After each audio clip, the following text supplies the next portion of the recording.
सर्वप्रथम आपण सर्वजण या कार्यक्रमाला आलात याबद्दल आपलं मनपूर्वक आभार. भारत विकास परिषदेचं काम खूपच मोठं आहे आणि मगाशी जे डॉक्टर अभ्यंकर मॅडमनी सांगितलं ते ऐकून खूपच विविध प्रकारच्या काम तुम्ही करत आहात.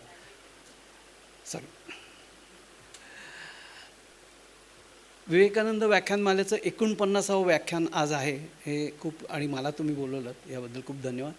माझे मित्र राजेंद्र आणि वैशाली जो यांनी हे पुढाकार घेऊन हे हा कार्यक्रम केलात आणि आयोजित केला याबद्दल मी त्यांचे आभार मानतो.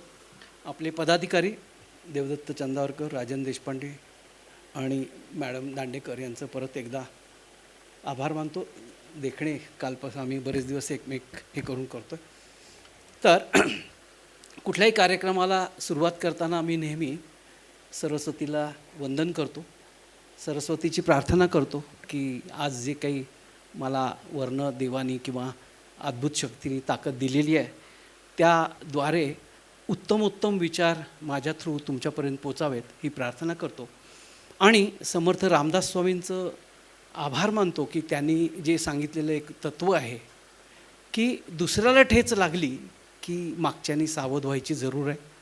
आपण आजकाल जे काही सारखं वाचतो आहे तर हे रामदास स्वामींचं एक वाक्य जरी लक्षात ठेवलं की दुसरा कोणीतरी खड्ड्यात पडला होता, आपणहून त्या खड्ड्यात पडायला नको, ही सावधानता आपण संपूर्ण आता पुढचा एक तासभर बघणार आहोत.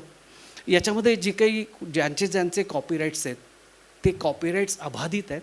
मी इथे तुमच्याकडे इथे जे काही दाखवतो आहे याचं पुढे कुठल्याही तऱ्हेचं आर्थिक पर्पज याच्यामध्ये नाही आहे.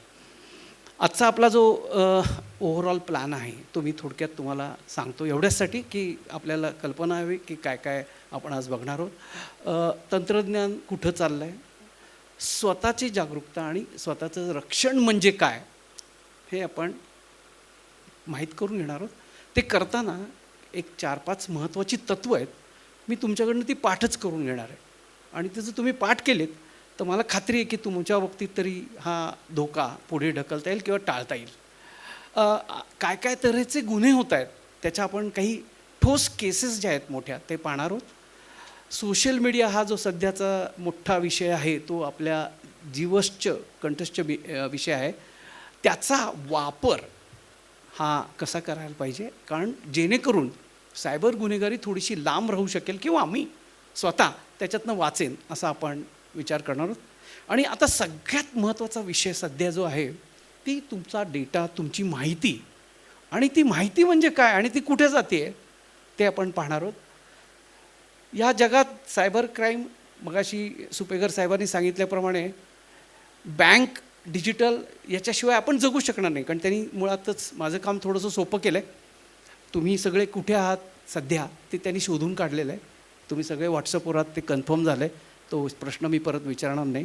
आणि बँक बरंच काय काय करते आणि त्यांनी जे काही गोष्टी सांगितल्यात त्या गोष्टीमुळे माझंही काम थोडंसं सोपं झालं आहे.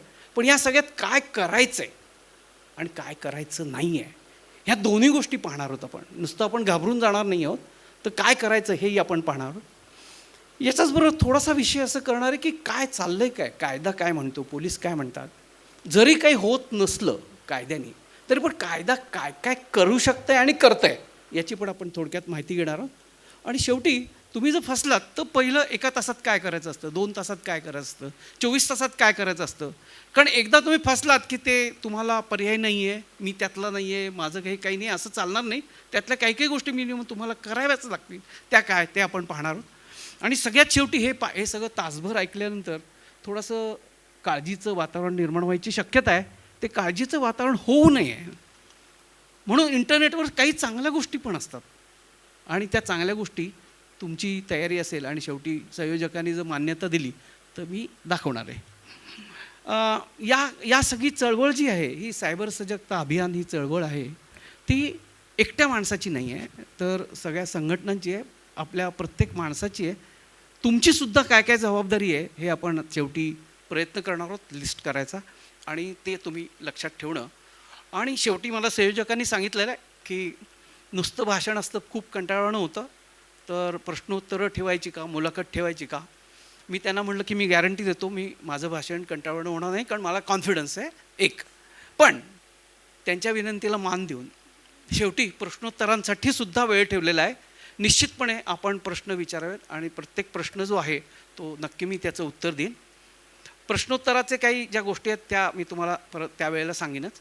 आत्ता फक्त एकच तुम्हाला सगळ्यांना विनंती करेल की आपला जर मोबाईल सायलेंटवर नसेल तर तो सायलेंटवर ठेवा. एवढ्याचसाठी की तो सायबर गुन्हेगाराचा जर फोन असेल तर गोंधळ होऊ शकतो आणि त्याच्यातनं आपल्याला वाचायचं आहे. स्वसंरक्षण करायचं तर फोन सायलेंटवर ठेवा. आणि आता आपण सुरुवात करूयात. तुम्ही म्हणाल हे काय आहे? तर ॲक्च्युली हे युद्ध आहे. तुमच्या दारापर्यंत आलेलं युद्ध आहे आणि त्या दारामध्ये तुम्ही जर तयार नसाल तर नक्की हारणार आहात, हे मी नक्की गॅरंटी सांगतो. पण तयार असाल तर लढाल, वाचवाल स्वतःला. आणि नुसतं स्वतःला नाही, आपल्या कुटुंबाला पण वाचवाल. आणि तो डिफेन्स म्हणजे काय तो आपण काही प्रमाणात पाहणार आहे. आणि मी तुम्हाला म्हटल्याप्रमाणे जर युद्ध असेल तर नुसतं युद्ध खेळायला बंदूक चालवायला शिकायला लागतं, दारुगोळा चालवायला शिकायला लागतं, विमान आलं तर घाबरायचं नसतं. तर हे सगळं या सायबर गुन्हेगारीमध्ये सुद्धा लागू आहे. आपण तसंच समजायचं की हे माझ्यावर आलेलं किंवा माझ्या कुटुंबावर आलेलं किंवा माझ्या मित्रांवर आलेलं संकट आहे आणि त्याला मी माझी तयारी करायची आहे, हे आपण पाहणार आहोत. आणि पहिला नियम जो पाठ करायचा आहे, कुठल्याही वयाचे तुम्ही असलात तरी आपले आईवडील देतात तेच फक्त फुकट असतं, बाकी काहीही जगात फुकट नाही.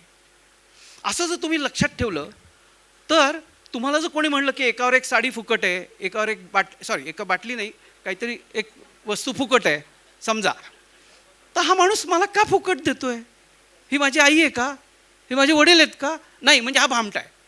हे जर तुम्हाला कळलं तर डिस्काउंट आहे, टायटनचं आलं आहे, टायटनचं 75 आहे, टाटा मोटर्सचे 100 वर्ष झाली, हे सगळं खोटं असतं. चोर लोकांना माहिती असतं, पर्टिक्युलरली बायका ज्या आहेत ते 1 लिंबू फुकट म्हणून 1 किलो कांदा पण घेतात, हे चोरांना माहिती असतं. त्यामुळे त्यांना जर अट्रॅक्शन टाकलं की मग अहो बघा ना आई 3000ची साडी आहे, ती 500 रुपयात आहे, ते 500 रुपयाचं पोतेर आहे नक्की. तर फुकट काहीही नाही. 2500 का डिस्काउंट देतोय तो? माझे आईवडील नाहीत, म्हणजे हा चोर आहे. क्षण प्रतिक्षण सतर्कता. कारण का तुम्ही मोबाईल वापरताय, मोबाईल जर वापरायचा असेल तर तुम्हाला सतर्क राहण्याची गरज आहे. तुम्हाला जसं वाटलं की मला सतर्क राहता येत नाही, ऑप्शन आहे, एरोप्लेन मोडला टाका. एरोप्लेन मोडला टाकला फोन की इंटरनेट बंद. इंटरनेट बंद म्हणजे कुठलाही भामटा तुमच्या फोनमध्ये येऊ शकत नाही. तुम्हाला रात्री फोन बंद करायची सोय करायची असेल तर करा. त्यावेळी मात्र घरात लँडलाईन पाहिजे, कारण आपल्याला नेहमी भीती असते इमर्जन्सी. पण रात्री कोणाचे नॉर्मली फोन येत नाहीत, पण तुम्ही लँडलाईन घेऊ शकता, मोबाईल कंप्लीट बंद करू शकता. नक्की तुम्हाला शांत झोप लागू शकते, कारण भीतीनेच हल्ली झोप उडती आहे लोकांची. आणि ती कशी ती आपण काही याच्यात बघणार आहे. आणि म्हणून मोबाईल जो आहे ना, मी तुम्हाला दुसरा हा नियम आता सांगतोय. पहिला सांगितला नियम तो आपण वारंवार म्हणणार आहोत परत, कारण पाठ करणार आहोत.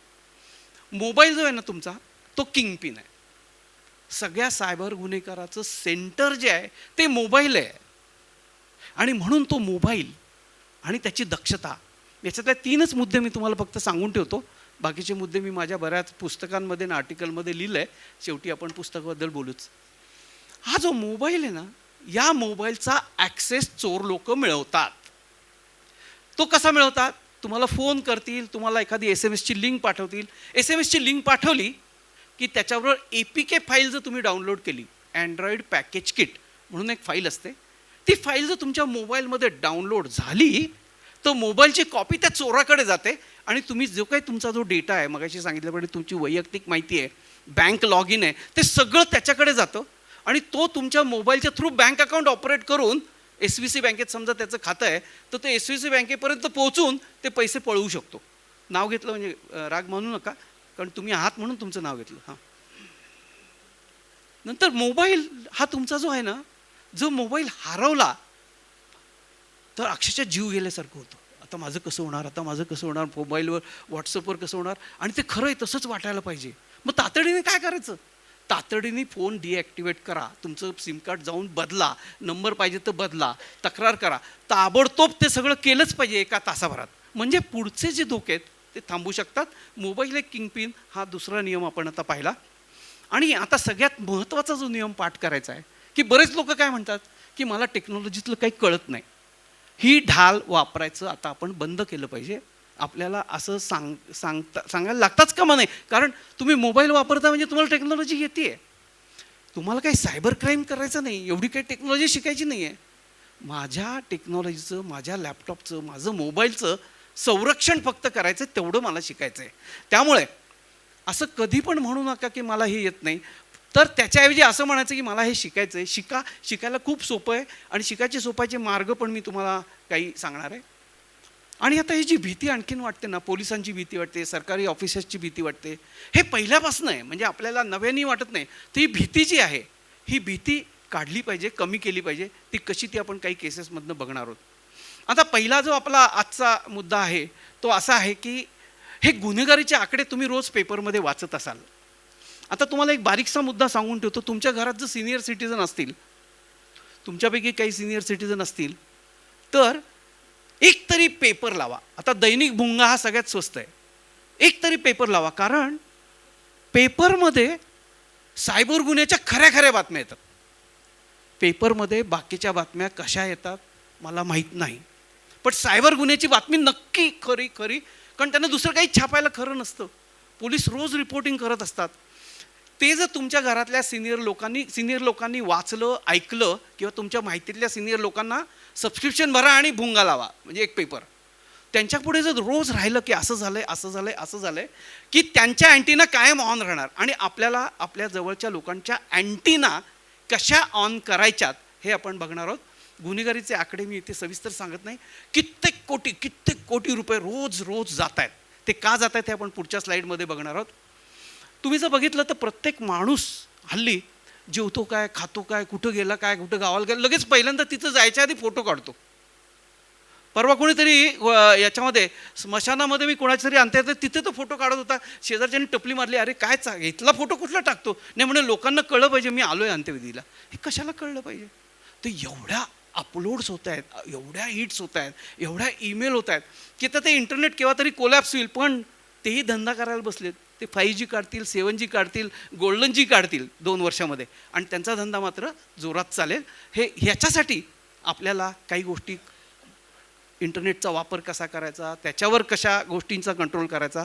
आणि तुम्ही जर व्यवसायासाठी जर कॉम्प्युटर वापरत असाल आणि व्यवसायासाठी जर व्हॉट्सअप वापरत असाल, तर त्याच्यासुद्धा काही काळजी घेण्याची गरज आहे. आणि आजकाल काय झालं की लोकांना खूप सोयीचं झालं आहे. मगाशी सांगितल्याप्रमाणे इतकं सोयीचं झालं आहे सगळं की पटापट एका सेकंदात आपल्याला बघतो काय, करतोय काय, खातोय काय. मी तुम्हाला एक क्लिप दाखवणार आहे. आपण काय करतो हेच कळत नाही आहे. तर एवढा आपला इंटरनेटचा वावर वाढलेला आहे. आणि त्याच्यासाठी मी पुढची जी क्लिप दाखवणार आहे की आर्टिफिशियल इंटेलिजन्समुळे तुमची स्वतःची वैयक्तिक माहिती आता वैयक्तिक राहिलीच नाही आहे. आणि त्याचा कसा गैरवापर होऊ शकतो हे आपण आता बघणार आहोत. आणि त्याच्या आधी मी तुम्हाला आर्टिफिशियल इंटेलिजन्सचा एक किस्सा सांगतो. तो किस्सा एवढ्यासाठी सांगतो की तो आपल्या लाईफमध्ये आता अपरिहार्य आहे. आणि आर्टिफिशियल इंटेलिजन्स हा जो मोठा इश्यू जो आहे, त्याची भीती बाळगायला पाहिजे का?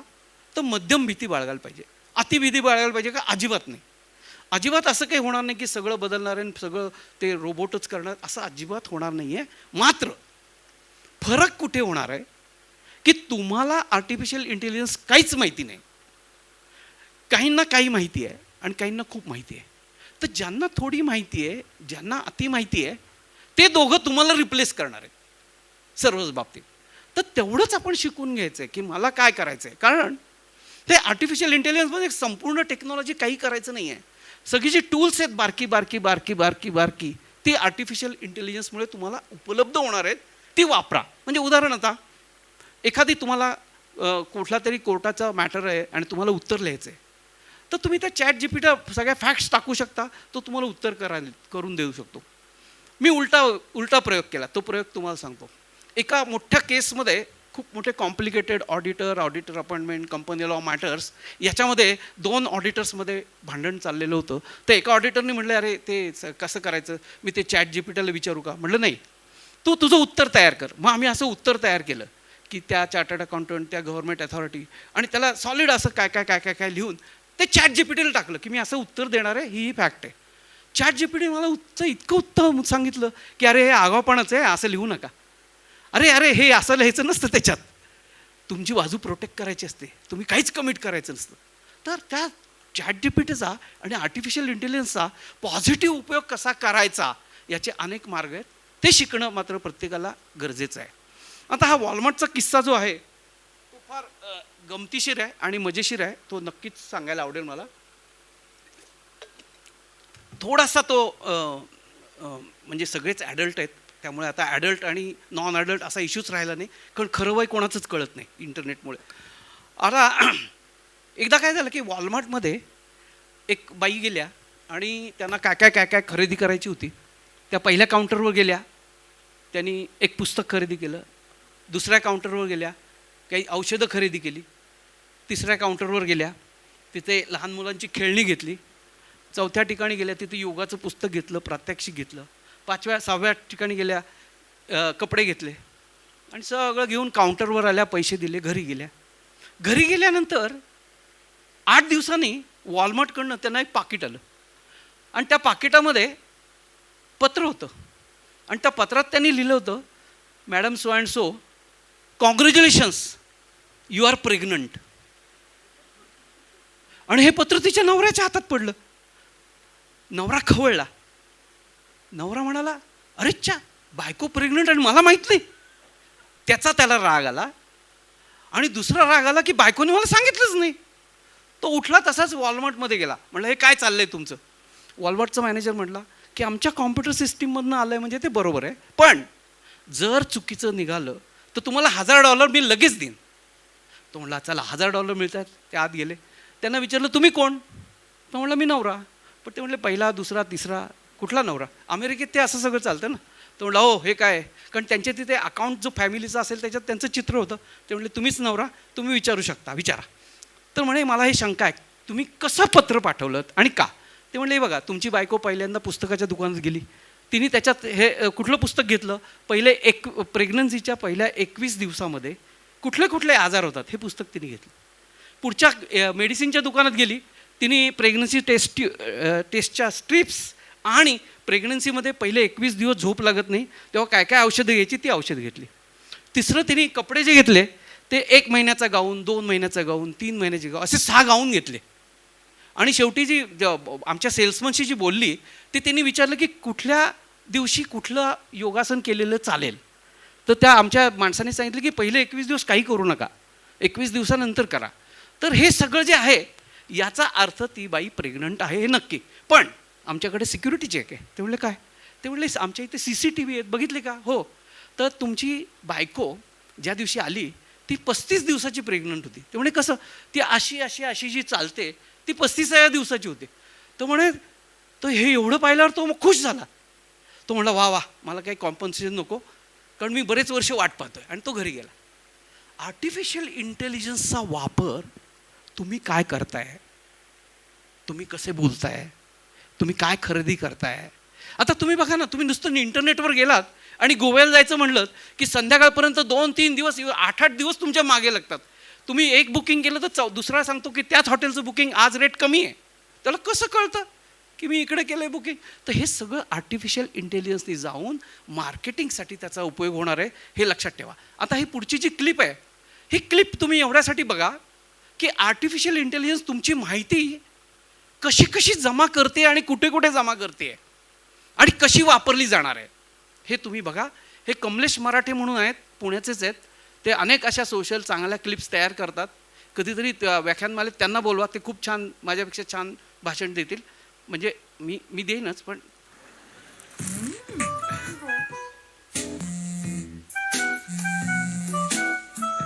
हॅलो हॅलो, पिझ्झा हट का?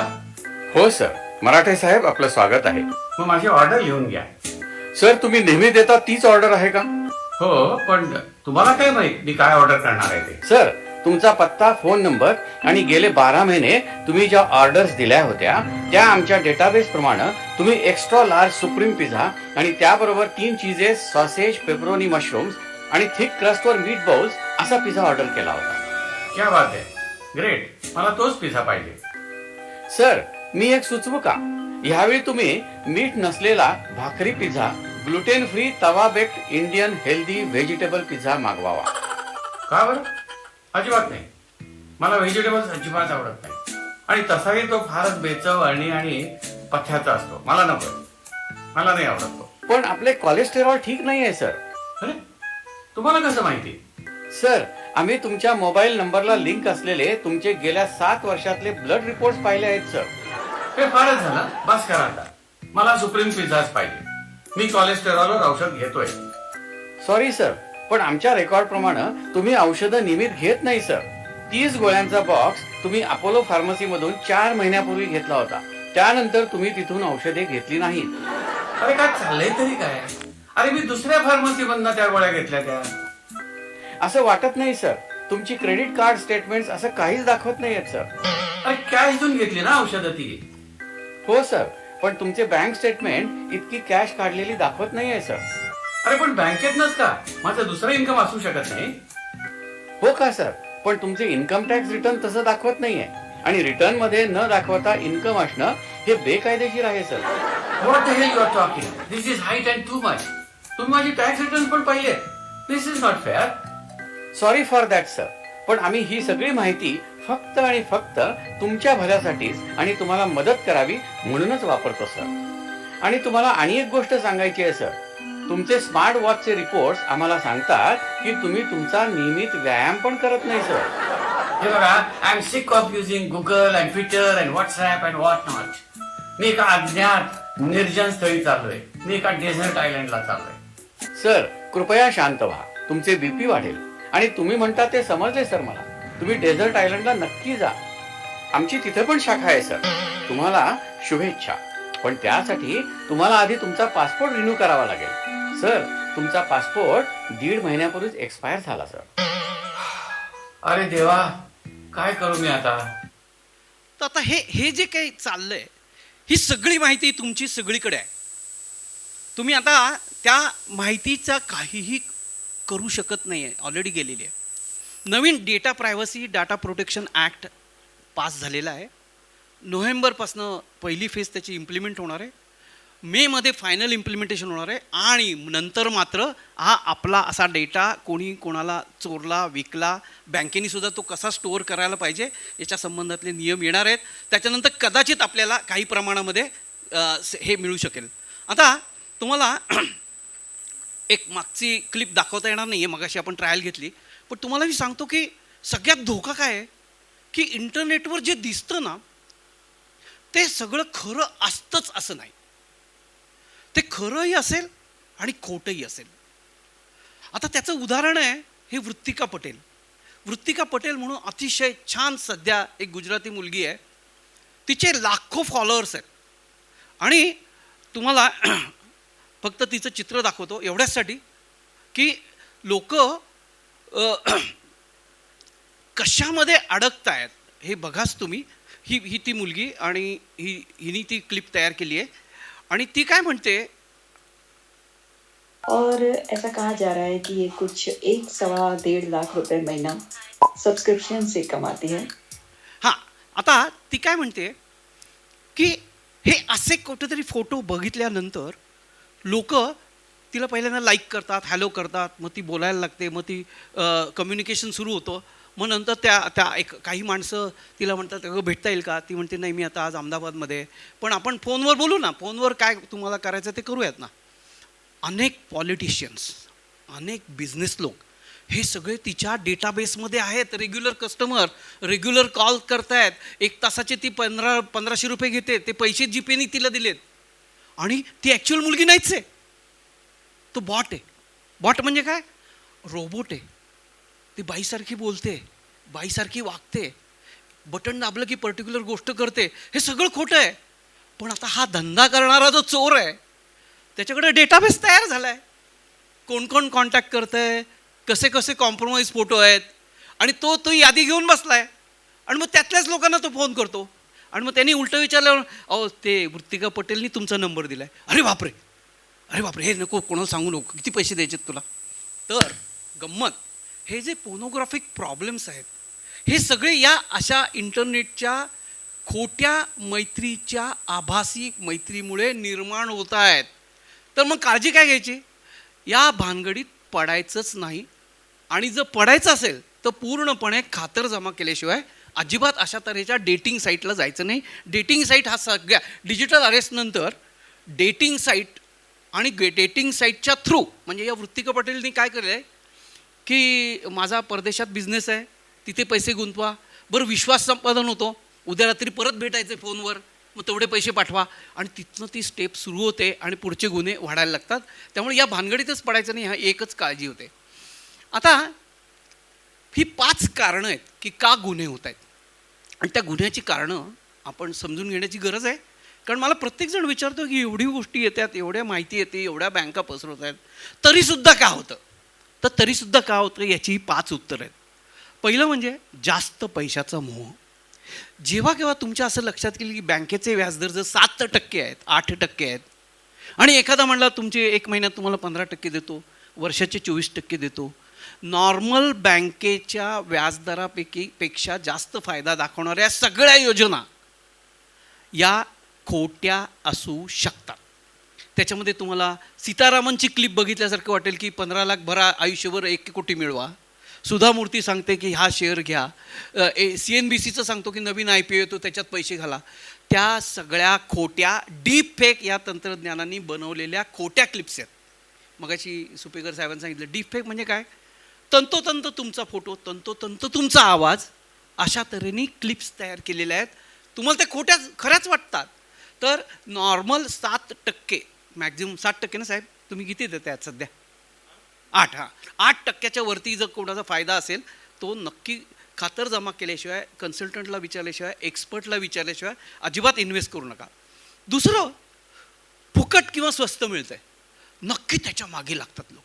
सगळ्यांना कित्येकांना घरी कुपनं आली आहेत. हल्ली एक बरं झालं की माझे जेवढे कम्युनिकेशनमधले लोक आहेत त्या सगळ्यांना मी मधनं काहीतरी सांगत असतो. त्यामुळे बरेच जणं मला फोन करतात की अरे हे टायटन्स आले, घेऊ का रे मी? म्हणजे वाचल्यानंतर कोणाला तरी विचारायचं एवढं मात्र त्यांच्या लक्षात येतं. सगळं खोटं आहे. टायटन काहीही फुकट देत नाही, टाटा मोटर्स काहीही फुकट देत नाही. पण टायटनचं घड्याळ, टायटनचं हे रतन टाटाचा फोटो, आणि आपल्याला खरंच वाटतं ते खरं काही नाही, फुकट किंवा स्वस्त काही मिळत नाही. त्याच्यामुळे अडकणारे बरेच लोक आहेत. त्याचं आपण उदाहरण एक पाहणार आहोत. नंतर आपल्याला तिसरा प्रॉब्लेम आपला सगळ्यांचा असा आहे की पोलीस आणि सरकार यांची प्रचंड भीती आहे, आणि त्याच्याबरोबर बदनामी. डिजिटल अरेस्टचं सगळ्यात मोठं कारण हे आहे, सरकारी भीती, पोलिसांची भीती, बदनामी. म्हणजे जो माणूस ज्यांनी आयुष्यभर काही चुकीचं काही केलंच नाही आहे तो सुद्धा त्या पोलीसच्या भानगडीत पडायला नको. पोलीसचा फोन आला की तो पहिला घाबरतो, आणि तो का घाबरतो ते आपण आता बघणार आहोत. त्याचं कारण आहे अमिगडाला हायजॅक. अमिगडाला हायजॅक ही कल्पना मात्र तुम्ही डोक्यामध्ये समजून घेण्याची खूप गरज आहे. आपल्या मेंदूच्या मागे इथे अशी एक बदामाच्या आकाराची ग्लँड आहे. ती ग्लँड इमर्जन्सीला ॲक्टिवेट होते. म्हणजे समजा असं झालं की आपण आता इथे आहोत आणि अचानकपणे आग लागली कुठेतरी, तर आपण काही बघणार नाही, शेजारी पाजारी बघणार, आपण दार कुठे बघणार आणि पळायला लागणार. कारण त्यावेळेला भीतीने आपली ग्लँड हायजॅक होते. म्हणजे काय होतं, वरचा जो मेंदू आहे तो विचार करतच नाही. आणि तो अमिगडाला हायजॅक केव्हा होतो? जेव्हा कोणी दुसरा भीती दाखवतो, जेव्हा कोणी घाबरून सोडतो, आणि त्या केसमध्ये अमिगडाला हायजॅक झाल्यानंतर त्या माणसाची सारासार बुद्धी कामच करत नाही. मग अशा वेळी काय करायचं ते मी तुम्हाला पुढच्या ह्याच्यात सांगणार आहे. पण अमिगडाला हायजॅक हा डिजिटल अरेस्टचा सगळ्यात मोठा महत्त्वाचं कारण आहे. त्यावेळेला काय करायला पाहिजे ॲक्च्युली, म्हणजे मगाशी सांगितल्याप्रमाणे जेव्हा पोलीस अधिकारी तुम्हाला फोनवर सांगतो की तुमच्या बँक अकाउंटमधनं 3 लाख रुपये नवाब मलिकच्या अकाउंटला गेलेत. आता नवाब मलिकचं नाव म्हणलं की आपण घाबरायला होतं. अमिगडाला हायजॅक झाल्यावर काय होतं की डोक्यामध्ये हे जे मेंदूचं सेंटर आहे तिथे कॉर्टिसॉल नावाचं केमिकल जनरेट होतं.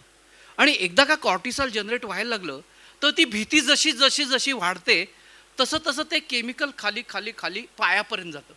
आणि जर पायापर्यंत जर ते गेलं तर आपले पाय असे शिवर व्हायला लागतात, आणि तिथे मात्र टोकाची भीती पोचलेली असते, आणि तो समोरचा माणूस तुम्हाला मॅन्युप्युलेट करतो. सफिशियंट घाबरल्यानंतर तो मदतीचा हात पुढे करतो, घाबरू नका साहेब, मी आहे ना. आणि मग त्या चक्रामध्ये ते अडकत जातात. आपण ॲक्च्युअली केस स्टडी पण बघणार आहे. तर हे घाबरून जाणं जे आहे याच्यामुळे पण सायबर क्राईम होतात. आणि आता पुढचा जो नियम पाठ करायचा आहे, पहिले 2 नियम आपण पाहिलेत. एक म्हणजे आईवडील देतात तेच फुकट, दुसरा mobile is a king pin, आणि तिसरा अनोळखी माणसावर विश्वास ठेवायचा नाही. अनोळखी माणसाला दाराच्या आत घ्यायचं नाही, फोनच्या आतमध्ये पण घ्यायचं नाही, ताबडतोब त्याला ब्लॉक करायचं. अननोन नंबर दिसला ना, ज्याचं महत्त्वाचं काम आहे ना तो मागे लागेल. काही तुम्हाला अगदी तुमच्या नावाची जमीन सापडली असेल तर घरी येऊन सांगेल, अरे तुझ्या नावाची जमीन, तो घरी येईल. फोनमध्ये येऊन द्यायचा नाही आणि घरात येऊन द्यायचा नाही. हा तिसरा नियम आपण आता पाठ करायची जरूर आहे. आणि शेवटचं, घरात न्यूजपेपर येत नाही, हा मोठा प्रॉब्लेम आहे सगळीकडे. न्यूजपेपरमध्ये सर्व गुन्ह्यांच्या खऱ्या खऱ्या बातम्या असतात. तो नुसता चालला ना, अरे आज गॅसच्या नावावर फसवलं वाटतं, अरे हे मगाशीच मला कोणीतरी सांगितलं झुरळाच्यावर तुम्ही बोलणार आहे का. म्हटलं अरे झुरळ हा मोठा विषय आहे, त्याच्यावर मी इथे माझ्या वेळात ते बोलणार नाही. पण त्यांनी मला सांगितलं की झुरळाचं थोडं सांगा. यंग लोकांना, आता काही यंग लोक दिसत आहेत, आपलं नशीब आहे 4-5 यंग लोक दिसत आहेत, चांगलं आहे. यंग लोकांना माझी विनंती आहे की ते सगळं खोटं आहे. कारण ते तुम्ही क्लिक केलं जॉईन पार्टी की ते तुमची सगळी माहिती कॅप्चर करून कुठेतरी जाणार आहे, कुठेतरी वापरली जाणार आहे. आपल्या घरात जेवढे यंग लोक आहेत, माझ्याकडे काल एक काउन्सिलिंगला मुलगी आली, ती 12वीची. तिला बाकी काही माहीत नव्हतं, पण जनझेडचं सगळं माहिती होतं, कॉक्रोच पार्टी. ती म्हणली मी कालच जॉईन केली आहे. तिच्या आईवडिलांना म्हणलं घाबरू नका, त्याच्या बँकेतच पैसे नाहीत, ती काही कुठे होणार नाही. पण तिचे वडील एवढे भडकले की तू मला न विचारता कसं केलंस. तर मी म्हटलं अहो ती तुम्हाला विचारणार नाही आहे. का विचारेल तुम्हाला, ती 18 वर्षाची आहे, ती सज्ञान आहे. तुम्ही सांगता का तिला काय काय करता ते, तुम्ही सांगता का तिला असं प्रॉब्लेम नाही. म्हटलं ते कम्युनिकेशन होण्याची गरज आहे. तर हे लक्षात ठेवा की पेपर हा एक महत्त्वाचा भाग आहे. आता हे कसं घडतं ही तुम्हाला क्युरियोसिटी असेल, त्यातल्या काही टिप्स तुम्हाला सांगतो आणि मग आपण केस स्टडीजकडे वळणार आहोत. चोरटे जे आहेत हे या सगळ्या गोष्टींचा वापर करून तुमची कुठे कुठे माहिती आहे ती मिळवत असतात. आणि तो त्यांचा ते धंदा आहे. हा बघा, हे सायबर चोरटे, सायबर गुन्हेगारी हा धंदा म्हणून करतायत. मग एखादा माणूस जर बिझनेस करत असेल तर तो बिझनेस फार जीव लावून सगळं टोकाचं सगळं व्यवस्थित करणारच. त्यामुळे चोरलेली माहिती, तुम्ही कुठे मॉलमध्ये गेलात तिथे दिलेला टेलिफोन नंबर, तुम्ही कुठल्या तरी याच्यासाठी स्पर्धेत भाग घेतला तिथली सगळी माहिती, तुमची शाळा कॉलेज मित्रमैत्रिणी तुमचे ग्रुप त्याच्यावरची माहिती, ही सगळी माहिती ते डॉट्स जोडतात. आणि शेवटचा डॉट जो आहे ती तुमची मदत. तुमची मदत कशासाठी पाहिजे असते, त्याला 3 गोष्टीसाठी पाहिजे असते. एक, तुमच्या फोनचा ताबा घेण्यासाठी. पहिलं, तो फोनचा ताबा घेतल्यावर तो तुम्हाला आयदर OTP पाठवणार आहे, किंवा तुमचं जर क्रेडिट कार्ड चोरलं असेल तर तो क्रेडिट कार्डच्या मागे जो 3 अक्षरी नंबर असतो CVV, तो नंबर त्याला पाहिजे असतो. तुमचं जर ATM कार्ड चोरलं असेल त्यांनी तर त्या ATM कार्डचा पिन, या 3 गोष्टी त्याला तुमच्याकडनं पाहिजे असतात. आणि त्या तुम्हीच त्याला देता. सगळ्या बँका ओरडून सांगतात तुम्हीच माहिती दिली, आम्ही काही देणार नाही तुम्हाला. बँकांकडे गेलं तक्रार घेऊन की बँका म्हणतात अहो हे बघा हे तुम्हीच माहिती दिली आहे, आम्ही काय करू शकत नाही. आणि तुम्ही माहिती दिली असेल तर तुमची संपूर्ण जबाबदारी आहे. आता बँकेची जबाबदारी काय, सरकारची जबाबदारी काय आणि पोलिसांची जबाबदारी काय, या विषयावर मी इथे जास्त कॉमेंट करणार नाही. कारण बँकेनेच आपल्याला स्पॉन्सर केले, त्यांच्यामुळं हा आपला कार्यक्रम येतो आहे. त्यामुळे त्यांच्याबद्दल जास्त बोलणं बरोबर नाही दिसणार, म्हणून मी आज जास्त काही बोलत नाही. पण नंतर सेपरेट बोलू आपण. आता मी आत्तापर्यंत बोलल्याप्रमाणे आपण कसे अडकतो, काहीतरी फुकट मिळणार आहे, काहीतरी स्वस्त मिळणार आहे, मला जास्त व्याज मिळणार आहे. मला कोणीतरी सांगितलं होतं त्याला ते एखाद्याला साडी खरी जेन्युइन येते बरं का, त्यांना मिळालं आहे म्हणजे काही धोका नाही. पण अहो तसं नसतं ते, त्यांनी कुठून घेतलं आहे, कुठली रिलायबल साईट आहे का, हे सगळं चौकशी केल्याशिवाय करता कामा नये. आणि दुसरं काय, 2 गोष्टी आहेत. मी हुशार म्हणजे मला काय होणार नाही, मला सगळी टेक्नॉलॉजी माहिती आहे. सगळ्यात जास्त गुन्हे टेक्नॉलॉजीच्या लोकांच्या बरोबर झालेत.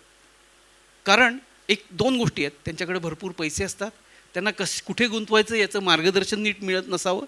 आणि त्यांना टेक्नॉलॉजी म्हणजे त्यांना जी टेक्नॉलॉजी माहिती आहे त्यांना वाटतं की त्या हॅकरला काहीच माहीत नाही आहे. पण त्यांना हे माहीत नाही आहे की हे हॅकर्स हे क्रिएटिव्ह असतात.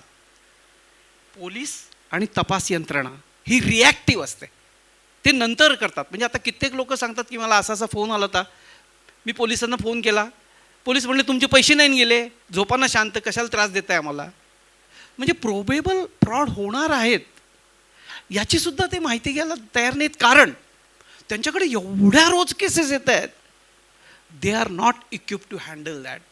एवढे लोक आहेत. आता सायबर सेल पोलीस ग्राउंडची इथे आहे, तिथल्या माणसांनी सांगितलं म्हणजे 2.5 लाखाच्या वरती केस आहे का तरच आहे माझ्याकडे. 5,000 आहे का चौकीत जा. चौकीतला म्हणतो बघू नंतर बघू. एवढे गठ्ठे आहेत, एवढ्या तक्रारी आहेत, ते कधी शोधणार आहेत मला काही माहीत नाही.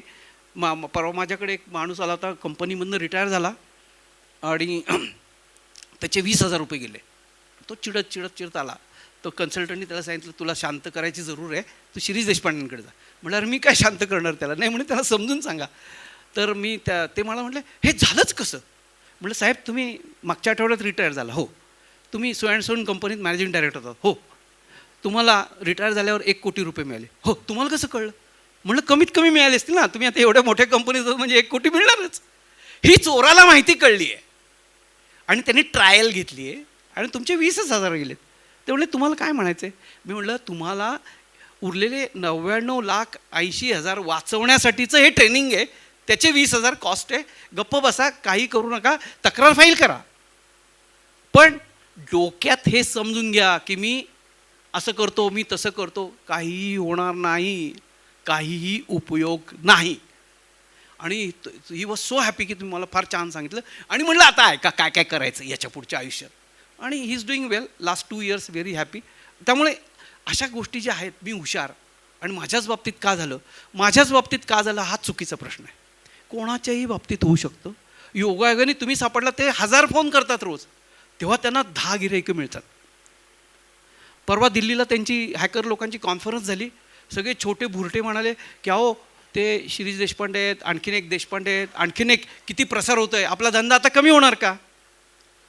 तो नॉर्थ कोरियामध्ये बसलेला हॅकर आहे. तो म्हणला काही काळजी करू नका, भारताची लोकसंख्या 140 कोटी आहे. आत्तापर्यंत आपण फक्त 5 कोटी लोकांपर्यंत पोचलो आहे. 135 कोटी लोक आपल्यासाठी उपलब्ध आहेत. कशाला घाबरता. हां म्हणलं मग काय प्रॉब्लेम नाही. म्हणजे एवढ्या मोठ्या प्रमाणावर ते लोक ऑलरेडी अभ्यास करत आहेत. तेव्हा या आता ही व्यावसायिक भूत आहेत. मी त्यांना भूतच म्हणतो, कारण ती दिसत नाहीत, कुठेतरी लपून बसलेली आहेत. आणि ते बरोबर रात्रीच्या वेळी डल्ला मारतात किंवा शुक्रवारी डल्ला मारतात. शनिवारावर बँक बंद असते, तर शुक्रवारी मी तुम्हाला सांगेन की शुक्रवारी जास्त काळजी घ्यायला हरकत नाही.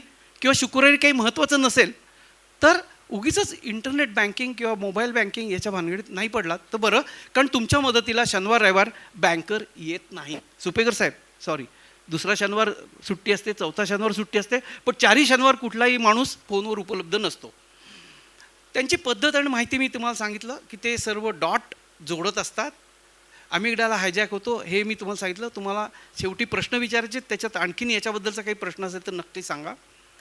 हा अमिगडाला हायजॅक झाला की ते चोरटे काय करतात, तुम्हाला भीती दाखवतात, तुमची भावनिक मनस्थिती जी आहे त्याच्यावर ताबा मिळवतात. म्हणजे बघा की कित्येकदा आत्ता नुकतीच अशी एक केस झाली आहे की त्या आईला फोन आला की अहो तुमची मुलगी आता रस्त्यात पडली, मी तिला दवाखान्यात ॲडमिट केलं. ती मुलगी पडल्यावर ती रडायलाच लागली बाई, पुढं काय ऐकायलाच तयार नाही. मग तो म्हणला अहो मी 5,000 रुपये बँकेत भरलेत, मला 5,000 द्या हॉस्पिटलमध्ये. तर ती तुम्ही भरा हो, मी तुम्हाला 10,000 रुपये पाठवते. ती घाबरूनच गेली ना. आणि तेवढ्यात मुलगी दारात नाहत आली, कारण ती नव्हतीच पडलेली रस्त्यात. तुमच्या भावनांशी चोरटे कसं खेळतात याचं एक उत्तम उदाहरण आहे. कॉर्टिसॉलबद्दल मी तुम्हाला सांगितलं. आणखीन 2 गोष्टी करायच्या. जर समजा आपल्या कोणाच्याही बाबतीत किंवा आपल्या जवळच्या नातेवाईकाच्या बाबतीत असं झालं की डिजिटल अरेस्टसारखा फोन आला आहे, तर आपल्या सगळ्या लोकांना सांगा, मगाशी सुपेकर साहेबांनी सांगितलं की सरकारी कुठलीही यंत्रणा फोनवर पैसे मागत नाही. त्याला सांगायचं की अरे मला डिजिटल अटक झाली ना, मला नोटीस पाठव, मला फिजिकल कागद पाठव, ईमेल पाठव. आपल्याला वकील अपॉइंट करता येतो. भारतात डिजिटल अटक ही कन्सेप्टच नाही आहे. फिजिकल पेपरवर नोटीस आल्यानंतर आपण वकील अपॉइंट करू शकतो, आपण कन्सल्टंटला बोलू शकतो, आपण रिप्रेझेंट करू शकतो. आणि सरकारी ऑफिसमध्ये पैसे भरायचे असले तर चलन बनवावं लागतं. हा डिजिटल अरेस्टवाला म्हणतो इथे पैसे ट्रान्सफर करा, इथे ट्रान्सफर करा. हा पण एक धोक्याचा सिग्नल आहे की गव्हर्नमेंट ऑफिसला पैसे जात नाही आहेत. म्हणजे हा धोक्याचा सिग्नल आहे. हे आपल्या जवळच्या सगळ्या लोकांना सांगण्याची गरज आहे. दुसरं, जर तुम्ही मनातनी घट्ट होण्याची तयारी केली, आता हा चौथा नियम जो आहे ते आपल्या मनाचा घट्टपणा सुरू केला पाहिजे. कुठेतरी मला शांतपणे विचार करून स्वतःचं डिफेन्स तयार करायचं आहे. आपला डिफेन्स आपणच करू शकणार आहे, बाकीचे फक्त मदतीला आहेत, कोणीतरी सांगणार आहे. पण मला स्वतः हे करायचं आहे. मी डिजिटल वर्ल्डमध्ये आणखीन 10 वर्ष ॲक्टिव्ह राहणार आहे, पुढची 15 वर्ष राहणार आहेत. माझी मुलं माझ्यानंतर डिजिटलमध्ये आहेत, माझे सगळे पैसे डिजिटली त्यांच्या हातात जाणार आहेत. तर मीच सक्षम व्हायला पाहिजे. आणि मी जर सक्षम व्हायचं असेल तर 2 गोष्टी करायच्या. जर असा फोन आला आणि आपल्याला वाटलं की ते काहीतरी घाबरायसारखं झालं, तर बेंबीच्या देठापासून श्वास घ्यायचा. करोना काळात तुम्हाला आठवत असेल, ऑक्सिजन घेतल्यानंतर बरं वाटायचं. तर तुम्ही जर दीर्घ श्वास घेतलात 5 किंवा 10 वेळा, तर तो श्वास ऑक्सिजन डोक्यापर्यंत जाऊन त्या कॉर्टिसॉलचा परिणाम जो आहे तो कमी कमी व्हायला लागतो. हे पहिलं करायचं. आणि दुसरं, कोणाशी तरी बोलायचं. मी आता मागच्या आठवड्यामध्ये वंचित विकासमध्ये चाललं होतं, त्या बाईंनी मला सांगितलं की तुम्ही म्हणता ते बरोबर आहे. माझ्या मुलाला मी सांगितलं की अरे हे तो माणूस आत्ता म्हणतो की 5,000 भरा आणि त्याच्या बदल्यात एवढे कोर्सेस मला करता येतील. तो मुलगा म्हणला, आई वेडी आहेस का, असं काही नसतं 5,000. कारण यांचा अमिगडाला हायजॅक झाला होता त्या माणसांनी बोलून की हा कोर्स करा, कोर्स करा, कोर्स करा. मुलाचा हायजॅक नव्हता झाला. आणि त्या मुलाचा मेंदू नीट विचार करू शकत होता. तर असा अमिगडाला हायजॅक झाला, डिजिटल अरेस्ट आला.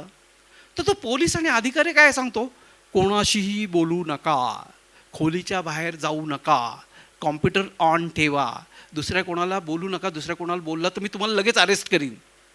काही घाबरायचं नाही त्याला म्हणायचं ठीक आहे मी आलोच, जाऊन येतो.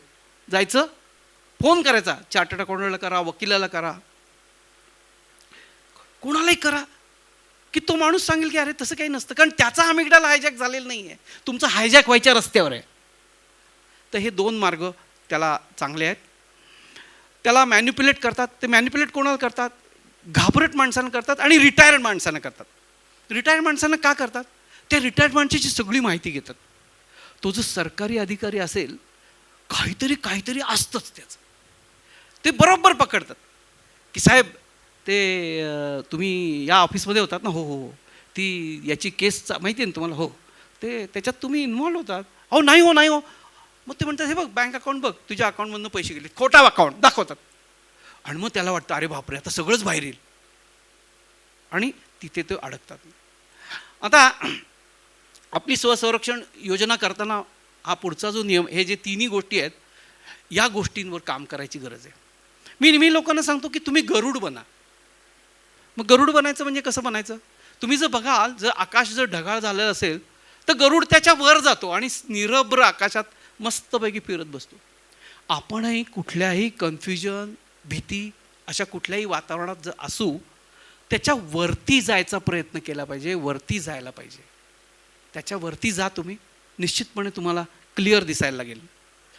तुम्हाला भीती वाटते, पोलिसांची भीती वाटते, याची भीती वाटते, त्याची भीती वाटते, त्याच्यावर काम करायला पाहिजे.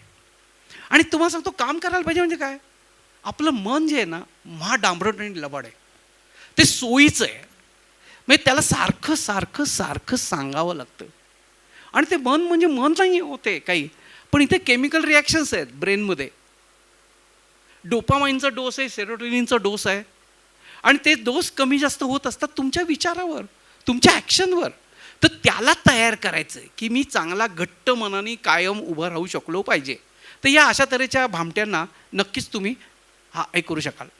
आता कोणते फ्रॉड्स आहेत ते आपण जस्ट क्विकली बघणार आहोत, कारण वेळेचं आणि याचं गणित जे आहे ते मला वाटतं जरा पुढे मागे होतं आहे. बँक KYC हा सगळ्यात मोठा इश्यू आहे. बँक KYC, मी लोकांना सांगतो की बँक KYC ही तुमच्या हितासाठी आहे, चांगलीच आहे. तर ॲक्च्युली तुम्ही बँकेत जाऊनच केलं पाहिजे. दर 2 वर्षांनी 3 वर्षांनी जो काही रिझर्व्ह बँकेचा नियम आहे, बँकेचं पत्र येतं, ईमेल येतं, KYC करा असं फोनवर कधी पण बँकेचे लोक सांगत नाही. Correct me if I am wrong. नंतर गंमत काय होते, KYC तुमचं करायचं म्हटल्यावर आपल्याला घाबरतो, आजपासून तुमचं अकाउंट बंद होईल, उद्यापासून तुम्हाला क्रेडिट कार्ड वापरता येणार नाही, आणि मी तर उद्या प्रवासाला जाणार आहे. मग त्या एक बाई म्हणाल्या की मला अहो ते मला काही ते कॉम्प्युटरचं जमत नाही हो. तुम्ही काय घाबरता, मी आहे ना मदत. हो पण अहो ते कसं करायचं, मी करून दाखवतो तुम्हाला. आणि तिथेच घोटाळा होतो आणि तिथेच तो तुम्हाला भलत्याच साईडला घेऊन जातो. दुसरा, हे असे खूप गुन्हे झालेले आहेत, त्याच्यात आपण सविस्तर आता जाणार नाही कारण ते सगळ्यांना माहीत नाही. समक्ष बँकेत जा एवढंच सांगेन, आपल्याच हिताचं असतं. KYC झालं नाही म्हणून कुठल्याही तऱ्हेचा काळजी करायचं कारण नाही. ते थोड्या दिवसांनी होऊ शकतं, जाऊन परत रिॲक्टिवेट होऊ शकतं. कुठल्याही तऱ्हेचं खातं बंद होणं किंवा कायमचा काही प्रॉब्लेम होणं असं होऊ शकत नाही. त्यामुळे थांबायला हरकत नाही. पुढचा जो मुद्दा आहे तो एक अशी केस आहे पंजाब नॅशनल बँकेच्या बाबतीत झाली आहे. पंजाब नॅशनल बँकेमध्ये एक मनमोहन सिंग म्हणून होते. मनमोहन सिंग आपले प्राईम मिनिस्टर नाही, मनमोहन सिंग मथारू म्हणून ऑटो कॉम्पोनंटचे मॅन्युफॅक्चरर होते. आणि ते ऑनलाईन कुठली तरी लॉटरी लागली, त्याचा फॉर्म भरायला गेले आणि त्यांनी त्या लॉटरीवाल्यांनी यांचे सगळे बँकेचे डिटेल्स अँड लॉग इन त्याच्या साईटवर घेतले. आणि दुसऱ्याची सकाळी त्यांचा अकाउंटंट आला की अहो सरदारजी रात्री काय केलं. सरदारजी घाबरले. तेवढे याला कळलं की काय रात्री मी काय केलं ते. तेवढे अहो सगळे पैसे बँकेतनं गेले. ते लगेच बँकेत गेले. 80 लाख रुपये पुण्यातल्या पिंपरी चिंचवड ब्रँचमधनं जम्मू काश्मीर कथुआ ब्रँचला पैसे गेले होते. दुसऱ्याशी तातडीने फोन केल्यामुळे 37 लाख होते ते ब्लॉक करता आले. हा आता पुढचा मुद्दा लक्षात ठेवा. जर सायबर फ्रॉड झाला तर 1 तासात जर तुम्ही फोन केला, तो 1 तासात फोन करताना ट्रान्झॅक्शन ID समोर ठेवायचे, बँक अकाउंट समोर ठेवायचा, ॲक्च्युअल डेबिट झालं आहे का, आणि 1930ला फोन करायचा किंवा 1945ला फोन करायचा. शेवटी स्लाईड आहे, मी ती तुम्हाला फोटोकॉपी घ्या सांगणार आहे. तर काय होतं की ती पोलिसांची तपास यंत्रणा जी आहे ते पैसे ज्या बँकेत तुमचा फोन नंबर अटॅच्ड आहे त्याला अटॅच असलेल्या बँकेतनं हे ट्रान्झॅक्शन ID मधनं कळतं की हे पंजाब नॅशनल बँकेतनं चाललं आहे. ते थांबवतात. ते थांबवलं की तो अकाउंट फ्रीज होतो आणि तो अकाउंट फ्रीज झाला की तुम्हाला काही दिवसांनी अर्ज करून कोर्टाकडनं ते पैसे परत मिळू शकतात.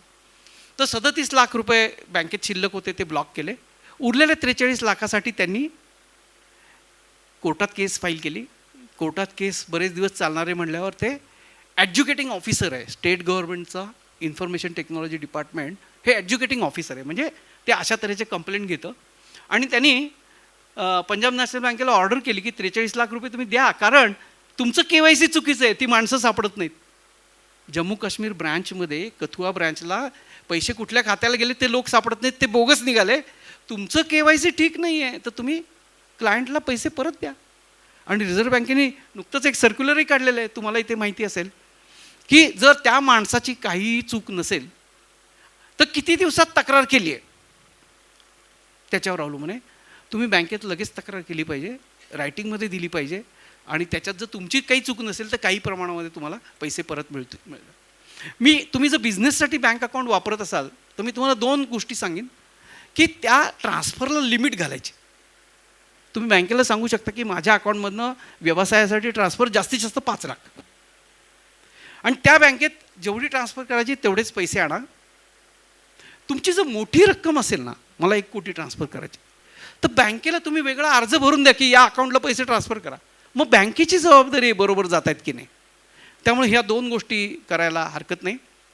आता तुम्ही सगळे तुमच्यापैकी कोणी जर व्यावसायिक असतील तर खोट्या कस्टमर केअरच्या नंबर किंवा खोट्या सप्लायरच्या नंबरमुळे सायबर फ्रॉड्स कसे होतात हा एक वेगळाच नमुना असा एक नुकताच मागच्या महिन्यात घडला. माझ्याकडे ती केस आली आणि ती चालली आहे. पुण्यातल्या एक व्यावसायिक महिला आहेत, त्या स्पेशल प्रकारचं वेल्डिंग करतात, स्टेनलेस स्टील वेल्डिंग करतात. त्या पर्टिक्युलर टाईपच्या व्हेसलच्या वेल्डिंगला पर्टिक्युलर टाईपचं मशीन पर्टिक्युलर वाईट लागतात. पुण्यात ते कोणी करत नव्हतं म्हणून त्या सगळ्या डिरेक्टरीजमधनं शोधत होत्या. तर त्यांना एक कलकत्त्याचा व्हेंडर सापडला, त्याची फॅक्टरी फोटो वगैरे सापडले आणि त्यांना एक्झॅक्टली तेच पाहिजे होतं. त्यांना कॉन्टॅक्ट केलं तर तो तिकडचा जो सप्लायर आहे त्यांनी व्हॉट्सअपवर मेसेज केला की मी हे तुमचं काम करू शकतो. या मॅडमनी कंडिशन घातली की इथे येऊन मला दाखवा काम करून, मग आम्ही तुम्हाला ऑर्डर देतो. त्यांनी हुशारीने व्हॉट्सअपवर ते मेसेज घेतला की तुम्ही पुण्यात या, आम्ही तुम्हाला ऑर्डर देतो, तुम्ही हे करतो. ते तिकडनं वेल्डिंग मशीन निघाले असं म्हणाले कलकत्त्याहून. आणि वाटेत पाटण्याला ट्रेन आली. पाटण्याला ट्रेन आल्यावर त्यांनी फोन केला पुण्यात, हो पोलिसांनी पकडलं आमचं मशीन, आणि पोलिसांना आम्ही दाखवलं तुमच्या कामासाठी येतो आहे. व्हॉट्सअपचा मेसेज आहे ना. तो पोलीस यांना म्हणाला, रेल्वेमधनं वेल्डिंग मशीन न्यायला परवानगी नाही आहे, 5,000 रुपये दंड.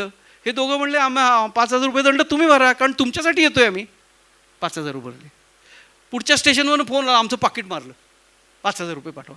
असं पुण्यापर्यंत येस्तोवर 50,000 रुपये काढले आणि ते आलेच नाहीत, कारण नव्हतेच ते नुसता फोन फिरवत होते, या स्टेशनवर आलं एवढे पैसे पाठवा, या स्टेशन. मग काय करायचं आपण? कुठल्याही धंद्यासाठी अनोळखी कस्टमर केअर नंबर, डिरेक्टरीतला नंबर शोधून अशा कुठल्याही लोकांना कॉन्टॅक्ट करू नका, त्याची फसवणूक व्हायची शक्यता आहे. आता पुढचे जे केसेस आहेत ते तुम्हाला इलेक्ट्रिक बिल तुमचं भरलं नाही आहे, भरा ताबडतोब, असे खूप तुम्ही ऐकलं असेल. तुम्ही एकच गोष्ट लक्षात ठेवा की इलेक्ट्रिसिटीवाले कधी फोन करत नाहीत. बिल भरलं नसेल ते कापून टाकतात. फोन आलाय म्हणजे गडबड आहे. सध्या आता जोरात काय चाललंय, गॅसची टंचाई आहे. माझ्याकडे 8 सिलेंडर आहेत, मी देऊ का तात्पुरतं तुम्हाला सिलेंडर? अजिबात घेऊ नका, कारण तो भामटा आहे, नाहीच आहेत त्याच्याकडे काही. पण तुमच्याकडे जो शॉर्टेज आहे, तुमचा जो सिलेंडर आता संपत आला आहे, तो 21 दिवसाशिवाय मिळणार नाही आहे तुम्हाला. मग आपली गरज काय होते, काय जाऊ दे 100-200 रुपये जास्त घेते, तर अजिबात असल्या याला पडू नका. वाहन चलन, इन्कम टॅक्सचा रिफंड, असा कुठल्याही ऑनलाईन मेसेजला क्लिक करू नका, कारण त्या मेसेजमध्ये APK फाईल प्लॅन केलेली असते. मी मगाशी म्हटल्याप्रमाणे घ्या, लावा त्याला, आपण बोलू त्याची. नाही गंमत केली. असंच एकदा चालू असताना असंच डिजिटल अरेस्टमधला कोणाचा तरी फोन आला होता. तर त्या बाई हुशार, त्या म्हटलं आता आपण काही करायचं, ह्यांनाच देऊ फोन. त्यांनी मला फोन दिला. तो म्हणून तो अरेस्टवालाच बोलतोय. मी त्याला सांगितलं deputy commissioner of police Deshpande बोलतोय. ते सगळंच बंद केलं त्यांनी, फटाफट सगळं बंद झालं. तुमच्याकडे कोणाचा फोन आला ना, त्याला सांग माझा काका आहे ना, तो सायबर क्राईममध्ये आहे, मी त्याला फोन देते, तो आलाय आत्ता, सगळं प्रॉब्लेमच संपेल. नंतर पुढचा जो आहे हा सगळ्यात मोठा, मगाशी साहेबांनी ओपन केलेला विषय आहे. त्यातल्या 2 मोठ्या केसेस सांगतो आणि ते का आणि कसं घडलं हे सांगतो. आणि त्याच्यावरती तुम्हाला एक गंमत सांगतो की आमच्या एका मित्रांनी या डिजिटल अरेस्टवर अतिशय सुरेख पुस्तक लिहिलं आहे. आणि त्या पुस्तकाचं प्रकाशन पुढच्या रविवारी आहे. राजेंद्र, पुस्तकाचं प्रकाशन पुढच्या रविवारी, आणि त्या दिवशी मला त्यांनी बोलवलं आहे. मला यातलं कळतं म्हणून, मला माहीत नाही आता काय होणार आहे. त्या पुस्तकामध्ये त्यांनी डिजिटल अरेस्टवर कंप्लीट कथा लिहिली आहे. आणि शेवट सांगू नका म्हणून मला सांगितलं, म्हणून मी तुला सांगत नाही, पण पुढच्या रविवारी मी तुला सांगेन की काय गंमत केली आहे त्यांनी. तर आता पुण्यामध्ये ह्या डिजिटल अरेस्टमध्ये एक 82 वर्षाचा माणूस मेला आहे. 1,12,00,000 ते गेलेच, पण त्या धक्क्याने तो माणूस मेला आहे. दुसरं एक तुम्हाला सांगतो की एक प्राईम मिनिस्टर ऑफिसमध्ये काम करणाऱ्या महिला आहेत, कुठल्या तरी सोशल प्रोजेक्टवर. त्यांचे यजमान अचानक गेले. यजमान खूप चांगल्या परिस्थितीत होते, त्यांनी खूप पैसे ठेवले होते. चोरट्यांकडे सगळी माहिती होती यांची. चोरट्यांनी त्यांना फोन केला की मॅडम, नॅशनल डेटा सिक्युरिटी काउन्सिलमधनं आम्ही बोलतोय, तुम्ही प्राईम मिनिस्टर ऑफिसमध्ये काम करताय, पण तुमच्या खात्यामधनं गैरव्यवहार झालेत आणि ते कोणाला कळायला नको, हे नॅशनल सिक्युरिटीचा प्रश्न आहे, कोणाला सांगू नका, तुम्ही कोणाला सांगू नका आणि आम्ही पण प्राईम मिनिस्टर ऑफिसला सांगणार नाही, पण हे पैसे पाठवा. त्या बाई इतक्या सरळ मार्गी आणि आपल्या कार्यकर्त्या होत्या चांगल्या. आणि हां ओके, 5वा आणि 6वा नियम असा लक्षात ठेवा की ज्याच्याकडे जास्तीचे पैसे आहेत ना, त्याचं डिजिटल अरेस्ट होते. ज्याच्याकडे जास्त पैसे आहेत त्याच्याकडे डिजिटल अरेस्ट केसेस व्हायची शक्यता आहे. माझ्या बँकेत 25,000 आहेत, त्यांना ते वर्थ नाही आहे. तुमचं 2 तास वेळ घेऊन 4 तास तुम्हाला अटक करून 25,000 घ्यायची अजिबात त्यांना त्याच्यामध्ये इंटरेस्ट नाही आहे.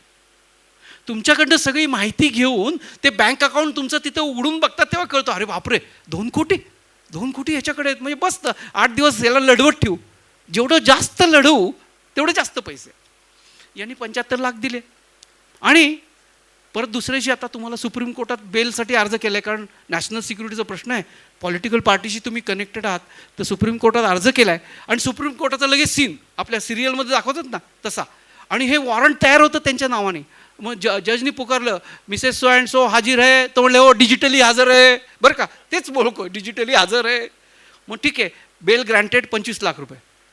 ती आली माझ्या मित्राकडे, तो मित्र माझा ब्रोकर, माझे बरेच कार्यक्रम त्यांनी अरेंज केल्यामुळे त्याला माहिती होतं. तो म्हणाला, बाई हे फसवणूक आहे. ती म्हणली, मी सांगणार नाही, नॅशनल सिक्युरिटीचा प्रश्न आहे आणि मी एका प्रोजेक्टवर अगदी प्राईम मिनिस्टरमध्ये पुढच्या आठवड्यात माझी मिटिंग आहे. घाई बघा कशी पकडली. ते म्हणाले, बघ तुझा माझ्यावर विश्वास नाही ना, पण हे शिरीष देशपांडे ते पेपरमध्ये लिहितात, हे बघ त्यांच्याकडे जाऊ आपण. आणि मग ते आले आणि तेवढ्यात त्याचा फोन आला आणि मग ते आम्ही सांगितलं, पुढे वाचली ती. तर आपल्या कोणातरी माहितीच्या माणसाशी बोलणं हे फार गरजेचं आहे. दिल्लीच्या महिलेचे 4 कोटी गेलेत, अशा अनेक अनेक अनेक कोटी रुपये गेलेत. आता पुढच्या याच्यामध्ये पंतप्रधानांनी जे आव्हान केलं आहे ते तुम्ही बघा, खूप छान आव्हान केलंय. डिजिटल अरेस्ट जैसी कोई व्यवस्था कानून में नहीं है. ये सिर्फ फ्रॉड है, फरेब है, झूठ है, बदमाशों का गिरोह है. कोई भी जांच एजेंसी फोन कॉल या वीडियो कॉल पर इस तरह पूछताछ कभी भी नहीं करती. मैं आपको डिजिटल सुरक्षा के 3 चरण बताता हूँ. ये 3 चरण है, रुको, सोचो, एक्शन लो. दूरसंचार विभाग का संचार साथी पोर्टल आपको सजग, जागरूक और सशक्त बनाता है. अगर आप किसी भी सस्पेक्टेड फ्रॉड के शिकार हुए हैं या किसी अनचाहे कॉल, मैसेज या व्हाट्सएप से परेशान हैं, तो आप sancharsaathi.gov.in पर लॉगिन करके इसे रिपोर्ट कर सकते हैं. आप वॉइस डिजिटल दुसऱ्या दिवशी हे का झालं सांगतो तुम्हाला. मन की बातमध्ये 4 महिन्यापूर्वी ओसवाल स्पिनिंग मिलचे मालक ओसवाल यांचे डिजिटल अरेस्टमध्ये 7 कोटी रुपये गेले. आणि तेव्हा सरकार खडबडून जागं झालं की अरे काय चाललंय. आणि मग सरकारला सर्व पेपरमध्ये, दैनिक भुंगामध्ये सुद्धा ही जाहिरात द्यायला लागली. अख्ख्या भारतात दुसऱ्या दिवशी जाहिरात होती की डिजिटल अरेस्ट असं तऱ्हेची कानूनमध्ये व्यवस्था नाही, तुमच्या जवळच्या लोकांना समजून सांगा, म्हणजे तुम्ही ते सगळे लोक याच्यातनं वाचा, असा त्याच्यातला अनुभव आहे. आता आपण हे पास करणार आहे, कारण हे अमेरिकेत घडलेली डीपफेकची गोष्ट आहे, पण ती मी इंडियातली एक गोष्ट तुम्हाला सांगतो. आता कृत्रिम बुद्धिमत्ता वापरून, डीपफेक वापरून जे गुन्हे होतात त्याचे उत्तम उदाहरण आहे. पुण्यातले एक महिनाभरापूर्वीचीच केस आहे. एक व्यावसायिक काही कामानिमित्त अमेरिकेत गेले. ते जाताना कंपनीच्या अकाउंटंट आणि सगळ्या लोकांना सांगून गेले की आपलं एक महत्त्वाचं कॉन्ट्रॅक्ट मिळणार आहे, मी चाललो आहे तिकडे. आणि रात्री 10 वाजता त्यांच्या अकाउंटंटला व्हॉट्सअपवर फोन आला, ज्याच्यावर त्यांचा फोटो होता, त्यांचा आवाज होता. आणि त्यांनी सांगितलं की अरे ही माहिती चोरट्यांकडे आहे, ती कशी ती आपण नंतर बघू. की अरे कल सुबह you have to transfer 50 lakhs rupees, 85 lakhs rupees. माझा फोन इथे चालत नाही आहे, हा अननोन नंबर आहे, हे त्यांनी आधीच सगळं सांगून टाकलं चोरट्यांनी. त्यामुळे त्याचा विश्वास बसला. तू मला फोन करू नकोस, कारण मी मीटिंगमध्ये असणार आहे आणि आपला 11 वाजता ते कॉन्ट्रॅक्ट साईन होणार आहे, त्याच्या आधी अर्नेस्ट मनी भरायचा आहे, तर 50 लाख रुपये आधीच तू पाठव. अकाउंटंट आपले डुलत गेले, 50 लाख ट्रान्सफर केले आणि 11 वाजता ते म्हणले झालं काम, पाठव, म्हणून त्यांनी फोन केला. आणि तो खऱ्या नंबरला फोन लागला आणि तो म्हणाला मी पैसे ट्रान्सफर केले. ते म्हणले अरे मी सांगितलंच नाही तुला. ते म्हणले अहो तुमचाच फोन होता, तुमचाच आवाज होता, तुमचाच फोटो होता व्हॉट्सअपला. तुमचा आवाज, तुमचा फोटो डीपफेक या तंत्रज्ञानाने तंतोतंत वापरता येतो. मग काय करायचं? तुम्हाला सिंपल ट्रिक सांगतो की आपल्या बाबतीमध्ये असं काही झालं, समजा तुमच्या बायकोचा फोन आला की अरे काय करतोयस तू. आपल्याला माहिती असते ही नेहमीची स्टाईल आहे, अशी घाईमध्ये पकडायचं आणि पैसे काढायचे. 5,000 रुपये लगेच पाठव मला. लक्षात ठेवा, तो जो अननोन नंबर असेल तर समजा की हा डीपफेक असायची शक्यता आहे, तिचा फोटो आहे, आवाज आहे, तीच बोलते, तिचाच व्हिडिओ आहे, पण ती नसायची शक्यता आहे. काय करायचं मग? तो म्हणायचं, त्याला सांगायचं ओके 2 मिनिटात पाठवतो, आणि तिच्या नॉर्मल नंबरला फोन करा की अगं काय तुला कशाला पैसे पाहिजे. हां मी नाहीच सांगितलं. असं 99% होईल. नंतर हे ॲमेझॉनची कुपनं ते पण झालं. आता हा एक मोठा इश्यू सध्या सगळीकडे जोरात चालू आहे, अश्लील छायाचित्र, अश्लील हे. तर याच्यामध्ये नुकताच एक बुलढाणा जिल्ह्यात घटना घडली. माझा लेख वाचून तिथल्या एका व्यावसायिकाने मला फोन केला की अरे माझा जो बरोबरचा सहकारी आहे तो आत्महत्या करायला निघाला आहे. म्हटलं काय झालं? नाही म्हणे ते कुठली तरी बाईने फोन केला, मग त्याचे व्हिडिओ काढले आणि फोटो पाठवले, तर तो घाबरला आहे. तर म्हटलं मग ते म्हणाले काय करता येईल? म्हटलं 3 गोष्टी करता येईल. एक म्हणजे मी काउन्सिलिंग करू शकतो त्या माणसाशी, काय झालं आहे त्याच्याबद्दल. दुसरं म्हणजे वकिलाचा सल्ला घेऊन आपण पोलिसात तक्रार करू शकतो. आणि तिसरं, पोलिसांनी भरोसा सेल नावाचं काढलेलं आहे मदतीसाठी, त्यांची आपण मदत घेऊ शकतो. तर म्हणलं हे किती खर्च येईल? म्हटलं माझा सल्ला आहे फुकट आहे. तर म्हणलं आपण ते फुकट आहे तेवढं करू. तो व्यावसायिक ना. म्हटलं घ्या त्याला फोनवर. नाही तो लाजतोय बोलायला. मग माझ्या लक्षात आलं यांचाच प्रॉब्लेम आहे आणि ते दुसऱ्याच्या नावावर सांगतात. तर म्हटलं सांगा काय काय झालं. सांग रे काय. माझ्या लक्षात आलं की ते काय नाही. बराच वेळ झाला नाही हो, तो फारच लाजला आहे. बरं म्हटलं मी सांगतो. 12 वाजता फोन आला. हो. पलीकडे बाई होती. हो. तिने दिवा लावायला सांगितला. हो. तुम्ही दिवा लावलात. हो. हा म्हणलं बरं का. हो दिवा लावला म्हणजे आज. तिने कपडे काढले. हो. तुम्हाला कपडे काढायला सांगितले. हो. 5 मिनटं ते सगळं चालू होतं. हो. 5व्या मिनटाला फोन बंद झाला. हो. 10व्या मिनटाला पोलिसचा फोन आला. हो. ते म्हटलं तुम्हाला कसं माहिती? म्हटलं असंच होतं, सगळ्या केसेसमध्ये असंच होतं. म्हटलं मग करायचं काय? म्हटलं 2 मार्ग आहेत. तुम्ही तुमची बायको, मुलगा, सून, जावई या सगळ्यांना बोलवा आणि त्यांना सांगा माझी चूक झाली, मधनातनं मी चुका करतो पण ही मोठी चूक झाली, तुम्ही आता माझ्या मागे उभं राहिलात तर मी यातनं वाचीन, नाही तर मला आत्महत्येशिवाय काही पर्याय नाही. आणि मग म्हणलं एकदा का हे झालं, एकदा घरातले लोक तुमच्या मागे आहेत म्हणल्यावर तुम्ही त्या बाईचा फोन येईल. ते म्हणे कितवा दिवस आहे फोनला? ते म्हणे 4था दिवस आहे. म्हटलं आणखीन 3 दिवस फोन येईल. 7व्या दिवशीपासून फोन बंद होईल. ते म्हणले का? म्हटलं अहो त्याला दुसरं गिऱ्हाईक शोधायचं आहे, तुम्ही काही देत नाही पैसे म्हणल्यावर. त्या लोकांचा धंदा फिक्स आहे, मॅक्झिमम 7. आणि 4थ्या दिवशी तिचा फोन आला की तिला सांगा की बाई गं तुझ्याकडे जी चित्र आहेत ती चित्र माझ्या शेजारी प्रिंटिंग मशीन आहे, त्यांच्याकडे पाठव, त्यांच्याकडे छाप, माझ्या समोर लाव पोस्टर, काही हरकत नाही, मी काही घाबरत नाही. एकदा का तुम्ही हा स्टँड घेतला की पलीकडच्यानं कळतं की याचा काही उपयोग नाही, हे फालतू केस आहे. आणि 4थ्या 8व्या दिवशी त्यांचा फोन आला किंवा ते सगळं मिटलं, पुढं आपल्याला काही लागलंच नाही. म्हटलं नमस्कार, तुम्ही वाचलात, चांगलं झालं. आता ते माझे चांगले ओळखीचे झालेत, काय काही मदत मदनानं करत असतात. पैशाची सोडून बाकी सगळी मदत ते व्यावसायिक व्यवस्थित करतात. आता बनावट कस्टमर केअर मी ऑलरेडी तुम्हाला सांगितलं, याच्यामध्ये खूप फसवणूक चालू आहे. रेफ्रिजरेटर बिघडला आहे, तुमचं घरातलं एखादी वस्तू बिघडली आहे, तुम्ही कस्टमर केअर नंबर फिलिप्सचा अशाला फोन केल्यावर तो खरा नाही अशी शक्यता आहे. बोगस माणसं येतात, बोगस माणसं दुकानं उघडून बसली आहेत, सगळ्या डिरेक्टरीमध्ये त्यांची नावं आहेत आणि ते येऊन पैसे घेऊन जातात, काम करत नाहीत. मग काय करायचं? तुम्ही जी वस्तू खरेदी करता त्याची पावती जपून ठेवा, त्या पावतीवर नंबर असतात. ज्या दुकानात न घेता त्या दुकानात जा की अरे भाऊ माझं हे बिघडलंय, तो बरोबर सांगेल याला फोन करा. तर ही काळजी घ्या. आता आणखीन एक लक्षात असं ठेवा की खोट्या वेबसाईट बनवून धंद्यासाठी निमंत्रण देणं हे अगदी कॉमन आहे. हे सगळं चुकीचं आहे आणि खोटं आहे. आता ही गँग मोठी पकडली तेव्हा कित्येक लाखांनी सिम कार्ड सापडली. त्यांनी कित्येक खोट्या वेबसाईट बनवल्या होत्या. ये बंदा बीच में जो है, जो सामने बैठा हमारे खड़ा है हमारे पास, सूरज है. ये 100 से ज्यादा मोबाइल और फेक सिम खरीदा है वारसलीगंज में किसी एक जगह से. इसने बहुत सारे फेक सिम का मतलब है दूसरे के केवाईसी पे सिम आता था और ये खरीदता था. 700-750 रुपए से एक सिम के लगते थे. ये स्पूफ वेबसाइट बनाता था. आप जितनी कंपनियों की यहाँ लिस्ट लगी है, इनकी जो एक्चुअल वेबसाइट जैसी दिखती है पूरी वैसी ही दिखती हुई, लेकिन जो ऊपर का लिंक है वो थोड़ा बदल के बनाता था. आता त्यांनी कोणाकोणाच्या वेबसाईट बनवल्या बघा. Patanjali, Kia Motors, KFC, McDonald's. येवले चहाच्या ऐवजी त्यांनी नवले चहा काढलं होतं. येवले चहा एवढा पॉप्युलर आहे तर बरेच तरुण लोक नवले चहाच्या साईटला पाहून पैसे भरले, 5,000 भरले, किटलीचे 2,000 भरले, लायसन्सचे 25,000 भरले. नंतर कळलं नवले चहा नावाचा चहाच नाही आहे.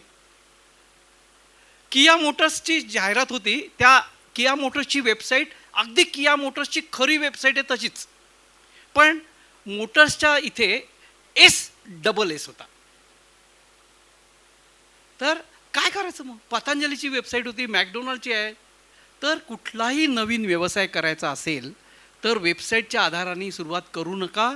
जर तुमच्या जवळचा नातेवाईक कोणी जर घेऊन आला की अशी चांगली वेबसाईट आहे, तर त्याला सांगा त्या गावात जा, तिथे जाऊन भेट. समजा दिल्लीला ऑफिस आहे ना, तिथे जा, म्हणजे कळेल की काहीच नाही आहे. आणि कुठल्याही वेबसाईटच्या आधारे बिझनेस करायचा असेल तर आधी तपास केल्याशिवाय ते काहीही करू नये असं म्हणतात. तर जीपे आणि पेटीएम याच्यामध्ये एवढ्या प्रकारचे फ्रॉड्स होतात आणि जीपेशिवाय आता जगणं अशक्य आहे, फोनपेशिवाय जगणं अशक्य आहे. कारण खूप सोयीचं झालं आहे, मान्य आहे, खूप सोयीचं आहे. दोनच काळज्या घ्यायच्या. एक म्हणजे त्या जीपेच्या अकाउंटमध्ये कमीत कमी पैसे ठेवायचे, 5 किंवा 10,000, किंवा वॅलेट वापरायचं. वॅलेटचा फायदा असा की तुम्ही 5,000 10,000 संपले की नवीन पैसे भरले नाही तर तिथे काही होत नाही. आणि तिसरं आणि महत्त्वाचं, शायनिंग करायला जीपे वापरायचं नाही. म्हणजे काय? चहा प्यायला गेलो, 10 रुपये दिले, कशाला? 10 रुपये रोख द्या ना. नोन माणसांना जीपे करा. हे तुम्ही नेहमी किराणावाल्याकडे जाताय, दूधवाल्याकडे जाताय, तुमची कामवाली बाई आहे, तुमचा डॉक्टर आहे, तुम्ही ग्रोसरीचं बिल भरताय, मेडिसिनचं बिल भरताय, तो दुकानदार बसलाय तिथे. तिथे तुम्ही त्याला जीपे केल्यावर तो लगेच तुम्हाला हो नाही सांगणार आहे, नेहमीचा माणूस आहे. अननोन माणसाला जीपेवर पैसे करताना शक्यतो टाळा. खिशामध्ये 100-200 रुपये कायम ठेवा. तो जीपे तुम्हाला बँकेचं इंटरनेट चालू नसेल तर जीपे सर्व्हर चालत नाही. तुम्ही घरातनं खात्रीने बाहेर पडू नका की खिशात पैसे नसले तरी मी लक्ष्मी रोडला जाऊन येतो, येताना चालत यावं लागेल. आता जीपे आणि पेटीएममध्ये कशा तऱ्हेच्या गोष्टी होतात त्याची तुम्हाला गंमत सांगतो की ते स्टार्टिंग पॉईंट आहे गुन्ह्याचा. स्कॅमर सोडून, गुन्हेगार सोडून सामान्य लोकसुद्धा गैरफायदा घ्यायला लागलेत. म्हणजे एखाद्या दुकानात तुम्ही गेलात आणि तो सांगतो हां जीपे करा, नंबर टाईप करतो आणि अरे गेले, तो म्हणतो नाही मिळाले मला. कुठला नंबर टाईप केला त्यांनी? म्हणतो हां 9 नाही हो 8 सांगितला मी तुम्हाला. त्यांनी 9च सांगितलेला असतो, पण तो म्हणतो 8. ते पैसे त्याच्या भावाकडे जातात आणि परत तुमच्याकडनं तिथले तिथे पैसे घेतात. रिक्षावाल्यांच्याबद्दल न बोललेलं बरं. रिक्षावाल्यांचा माजोरडेपणा सहन करायची ताकद असेल तरच रिक्षात बसा, नाही तर जीपे आहे आणि मी रिक्षा करतो तर ते नक्की तो गंडवणार. तो म्हणेल हे चालत नाही, मीटरप्रमाणे द्या, मागच्या त्या स्कॅनवर द्या, स्कॅनवर पैसे दिलेले त्याला मिळाले नाहीत. नंतर वादावादी इतक्या प्रचंड प्रमाणावर होते. त्यामुळे याच्यावर हे लक्षात ठेवा. नंतर जिथे पैसे द्यायचेत ना तिथं QR कोड लागतो. तुम्हाला एखाद्याने QR कोड मागितला तर तो लागत नाही आहे. तो QR कोड एवढ्यासाठी मागतो की तुमच्या अकाउंटमधनं तो पैसे काढणार आहे. तो तुम्हाला QR कोड मागतो, त्याच्या आधी तुमच्या याच्यात रिक्वेस्ट टाकून ठेवलेली असते त्यांनी की ट्रान्सफर 5,000, आणि तो QR कोड दिलात की ते पैसे उलटे जातात.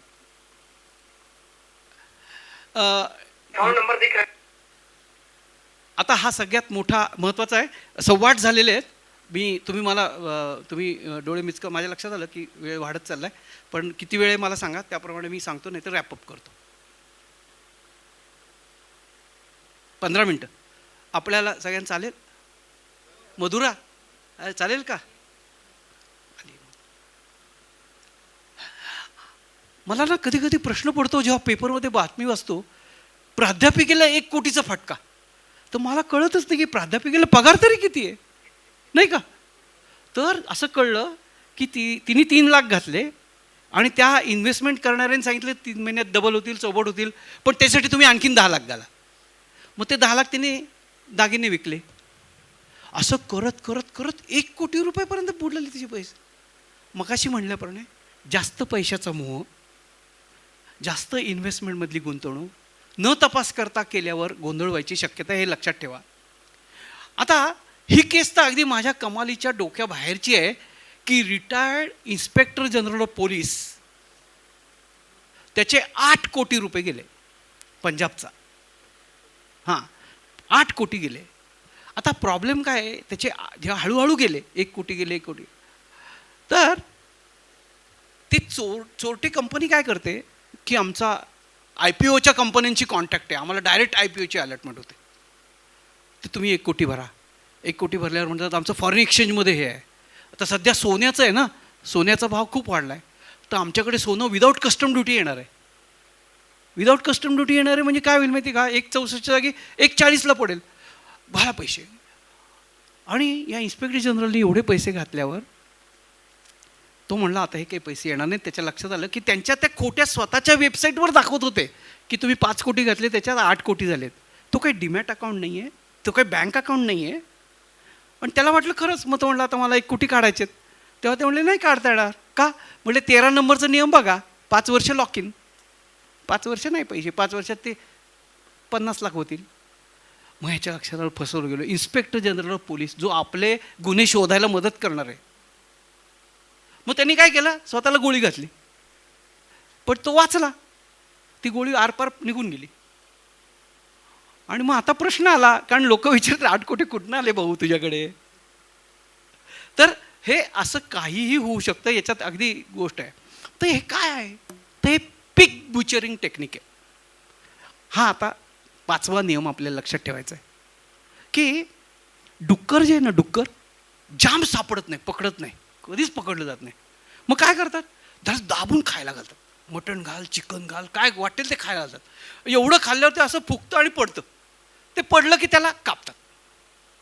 हेच तंत्र share trading, foreign exchange trading, crypto currency या सगळ्यात चालतं की तुम्हाला आधी भरपूर फायदा एवढा खायला घालायचा की तुम्हाला तो पचतच नाही आणि विश्वासच बसत नाही, एवढे पैसे झाले, मग कापा. तर ते पिग बुचरिंग टेक्निक असं त्याला म्हणतात. सेलिब्रिटी नावाच्या टिप्सचं मी ऑलरेडी बोललो. डेटिंग ॲप्लिकेशन्सबद्दल बोललो. हे नावसुद्धा टाईप करू नका. टिंडर, बंबल, हिंज या जगातल्या सगळ्यात मोठ्या डेटिंगच्या साईट्स आहेत. त्या साईट्सकडे सगळ्या लोकांचं रेकॉर्ड ऑलरेडी पोचलेलं आहे, जे लोक अशा तऱ्हेच्या डेटिंग ॲप्लिकेशन्सचा वापर करतात.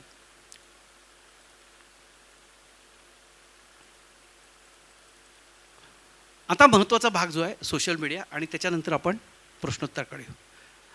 आता काय होतं की आत्ता अशी परिस्थिती आहे की गल्लीत नाही विचारत कुत्रं, आणि फेसबुकवर 1000 मित्र, अशी सगळ्यांची अवस्था आहे. तर काय करायचं, तुम्हाला मी सांगतो की जर तुम्ही सोशल मीडियावर जर असाल ना, तर अशा ग्रुपमध्ये असायची गरज आहे की जे लोक तुम्हाला माहितीचे आहेत. व्हॉट्सअपवर एवढं कळतं आपल्याला कोण आहे कोण आहे. तुम्ही एक्झिट करू शकता, तुम्ही जॉईन व्हायचं नाही हे ठरवू शकता. तुम्ही जॉईन खूप चौकशी केली, मित्र असतील तरच जॉईन करा, नाही तर शक्यतो नको. कारण हल्ली त्या फेसबुक आणि व्हॉट्सअप आणि याच्याद्वारे गुन्हे सुरू झालेले आहेत. कारण का, फेसबुकवर आपण नीट सेटिंग केलं नाही, व्हॉट्सअपवर आपण नीट सेटिंग केलं नाही, फेसबुक आणि व्हॉट्सअपचं आपण दुहेरी ऑथेंटिकेशन केलं नाही. म्हणजे काय, पिन घालायचा असतो, पासवर्ड घालायचा असतो, फेसबुकवर पण घालता येतो आणि व्हॉट्सअपवर पण घालता येतो. तर आपले मित्र फेसबुकवर जे आहेत ते आपल्याला माहिती असतात, पण त्या मित्रांचे मित्र, मित्रांच्या मित्रांचे मित्र, मित्रांच्या मित्रांच्या मित्रांचे मैत्रिणी, ते कोणी आपल्याला माहीत नाहीत. आणि ते सगळी आपली माहिती बघत असतात, वाचत असतात. नुकतंच 6 महिन्यापूर्वी माझ्याबरोबर एक स्विमिंगला येणारे आजोबा होते. ते नवीन सोसायटीत राहायला गेले, त्यांचं प्रभात रोडचं घर विकून. आणि मग त्या सोसायटीमध्ये भजनी मंडळ होतं, महिला मंडळ होती, त्यांची बायको खूप ॲक्टिव्ह होती. आणि ती एकटसीसारखीच सोसायटी होती. आणि मग तिथे ते भजनी मंडळाचा कार्यक्रम होता, कोणाचा तरी डोहाळ जेवणाचा. तर गोडबोले नावाची एक यंग मुलगी, नवीन लग्न झालेली, तिने खूप सुंदर डान्स केला. तर यांच्या बायकोनी यांना पाठवलं की अहो ती गोडबोल्यांची सून किती छान नसते. तर हे आजोबा एकदम सोशल, त्याने त्या गोडबोले सुनेला मेसेज केला की अगं तू फारच सुंदर नाचतेस गं, कौतुक आहे तुझं, कुठे शिकलीस. तर मग तिने सांगितलं असं असं असं असं आहे. अगं माझं आता 75 वय, मला येईल का गं नाचता. ती म्हणाली हो आजोबा काही काळजी करू नका, कुठल्याही वर्षात नाचाल. मग काय करता येईल, हो काही नाही, आपण नाचाचा क्लास सुरू करू लगेच. आता हे त्यांनी त्या मुलीने कौतुकाने तिच्या फेसबुकवर टाकलं की असे असे आजोबा आहेत, माझं नृत्याचं कौतुक केलं आणि मला क्लासला स्टुडंट मिळाला आहे. आता तिच्या मैत्रिणींच्यापैकी कुणीतरी ते पाहिलं आणि त्यांना कळलं की आजोबा खूप श्रीमंत आहेत, आजोबा रिकामे आहेत, आजोबांना काहीतरी करायचं आहे. रात्री 12 वाजता फोन, ओ काका तुम्हाला शिकायचं आहे ना डान्स? ते म्हणले हो, पण कोण बोलत आहे? ते काय करायचं आहे, डान्स शिकायचं ना, या पार्किंगमध्ये. मी आली आहे खाली. आणि सुंदर बाई होती. हे घाबरले, म्हणले चायला ही गोडबोलांची बाई नाही आहे, पण ही कोण आहे मग? आणि रोज रात्री 12ला फोन यायला लागला. ती बायको स्विमिंगला माझ्यावर असले, ती म्हणली अरे शिरीष हे रात्री पांघरुणात काय करतात, काहीतरी करतात, नंतर झोपतात, काय मला कळत नाही, काहीतरी प्रॉब्लेम आहे. म्हटलं त्यांना घेऊन ये. ते आले. म्हटलं हे बघा काका तुम्ही सांगा, घाबरू नका. तर म्हणलं अरे असं असं झालं. म्हटलं काही काळजी करू नका. त्यांच्या मुलीला बोलवलं. म्हटलं यांचा फोन काढून घ्या पहिला, फोन नंबर बदला, पोलीस चौकीत जा, तक्रार करा, भरोसा सेल आहे तिथे सांगा की अशी अशी हॅरेसमेंट होती. पण ते म्हणाले मला काही त्रास होणार नाही. म्हटलं काहीही त्रास होणार नाही. आता तुम्ही म्हणलं हे वय जे आहे ना, त्रास झाला तर तो कसा सोडवायचा याचा विचार करूयात आपण. आणि which he agreed at that age. Yes I agree.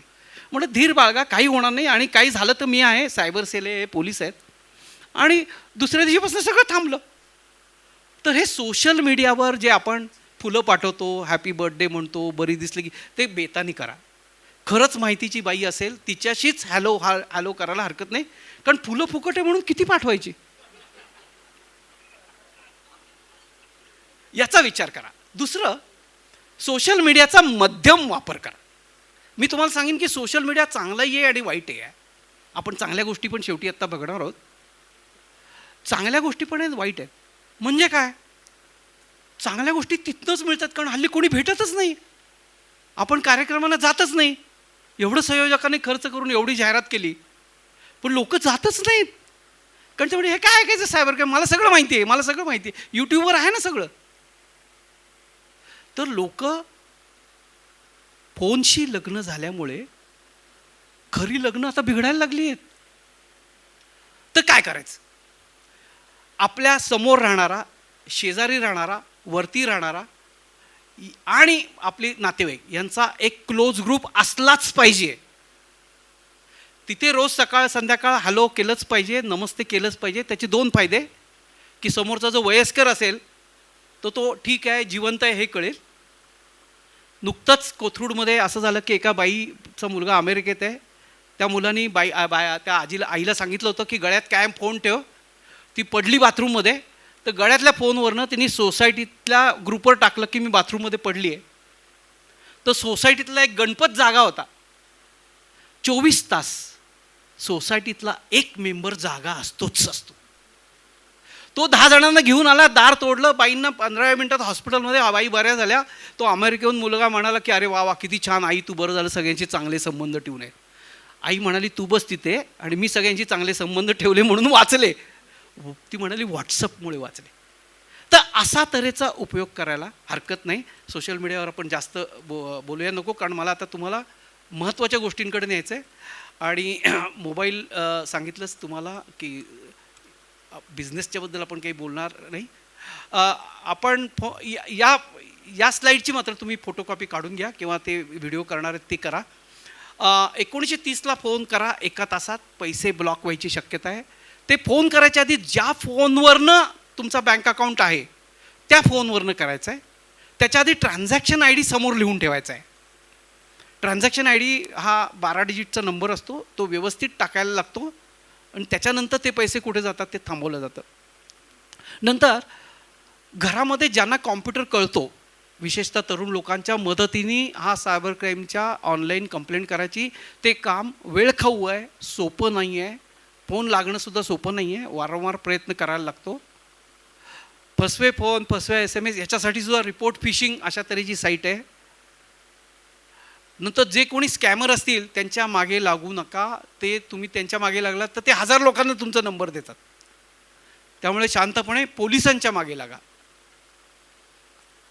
नंतर सरकारी यंत्रणा खूप काय काय करते पण ते कमी आहे. सरकारी यंत्रणा काही करत नाही असं नाही आहे. मोठे मोठे लोक पकडले जातात. तुमची जर तक्रार वेळेत गेली असेल तर जर हे मोठे लोक सापडले तर तुमचे पैसे परत मिळायची शक्यता आहे. अमिगडाला हायजॅकबद्दल मी तुमच्याशी ऑलरेडी बोललो. त्याच्याबद्दल सविस्तर तुम्हाला माहिती पाहिजे असेल तर माझ्याशी संपर्क साधा आणि मी तुम्हाला सांगीन. सर नमस्कार सर. आपलं व्याख्यान चांगलं झालं, आम्ही जाताना पुस्तक खरेदी करू. 100. मग एक 2च शंका आहेत. मी आत्ता येतानाच मला घडलेली शंका सांगतो. मी PMPLच्या बसनी येत होतो. माझ्याकडे एक जण आला, तो म्हणला मी तुम्हाला 1000 रुपये देतो, माझ्या नंबरवर तुम्ही ऑनलाईन पैसे भरा. हे तो अननोन होता, मला अनोळखी होता.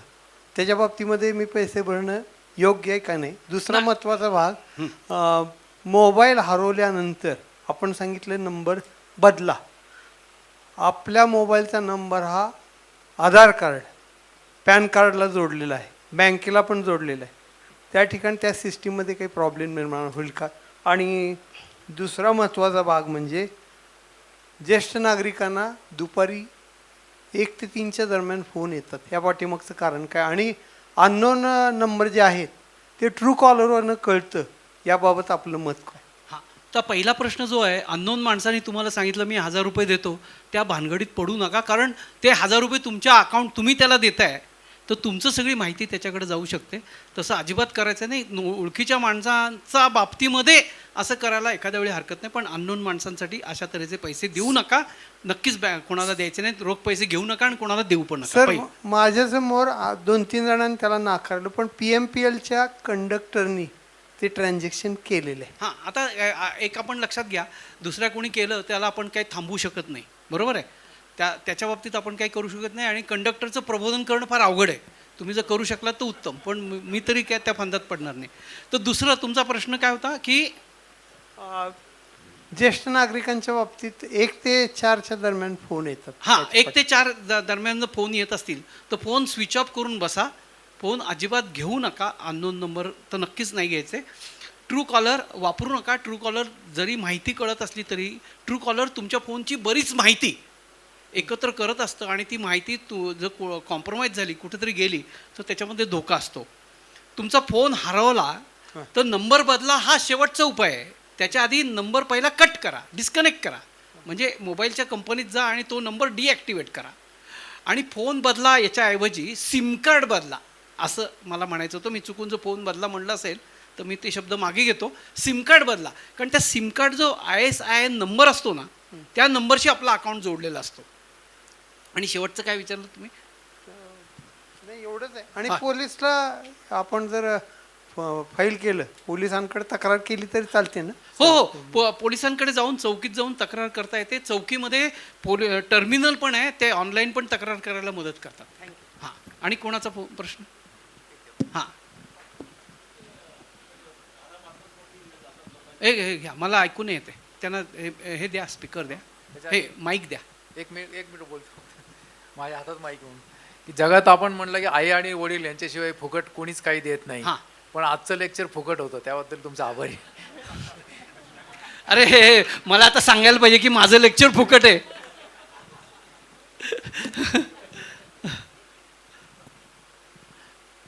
बरं, आपण म्हटलं की 5-5, 10 कोटी लोकांची जातात, तर ते ॲक्च्युली अकाउंटमध्ये असतात पैसे का कुठे FDs, म्युच्युअल फंड किंवा कसे काय ते 10 कोटी का कॅश अकाउंटमध्ये असते का. कसं आहे हे. ओके, हा यांनी प्रश्न चांगला विचारला आहे. हे चोर लोक तुमच्या सगळं माहिती घेतात, तुमच्याकडनंच घेतात माहिती की अरे तुमच्या अकाउंटमध्ये खरे पैसे आहेत का खोटे आहेत तपासायला पाहिजे, कुठे कुठे बँक खाती आहेत, सगळी खरी माहिती द्या, नाही तर मी तुम्हाला अटक करीन. आणि मग तोच माणूस सांगतो की म्युच्युअल फंडात एवढे आहेत, फिक्स डिपॉझिटमध्ये एवढे आहेत, इथे एवढे आहेत. आपणच सगळी माहिती देतो किंवा त्यांना कुठल्या तरी तुमच्या ओळखीच्या माणसांकडनं कुठनं तरी माहिती मिळालेली असते. ते पैसे जातात म्हणजे तुम्ही काय करता, तो चोर तुम्हाला सांगतो की हे असे असे पैसे या खात्यात ट्रान्सफर करा आणि ते तुम्ही करता किंवा तुम्ही त्याला पासवर्ड आणि OTP देता. तुमचा फोनचा ताबा त्यांनी घेतल्यावर तुम्ही जसे पैसे ट्रान्सफर कराल तसं तो तुमच्या खात्यावर ऑनलाईन जाऊन त्या एंट्री करतो आणि मग तुम्हाला सांगतो OTP आलाय का तो द्या मला. तर आपण त्यांना मदत करतो ट्रान्सफर करायला.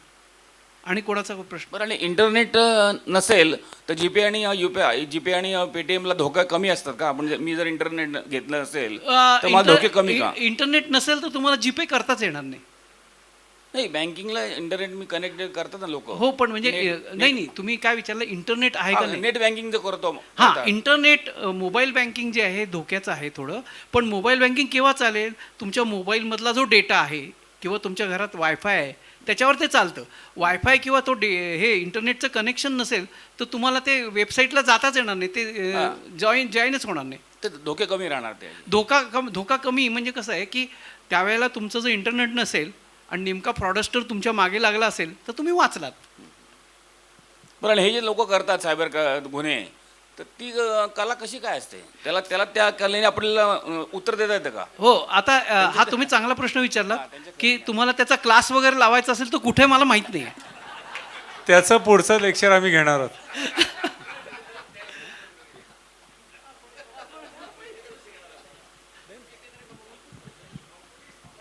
सर, मला विचारायचं आहे, माझं ICICI बँकेत अकाउंट नाही आहे, पण तरी मला त्या बँकेतनं 2 व्हीलरचं लोन भरा असा सारखा फोन येतो आणि धमक्यांचे मेसेज येतात की लोन नाही भरलं तर 2 व्हीलर घेऊन जाऊ म्हणून.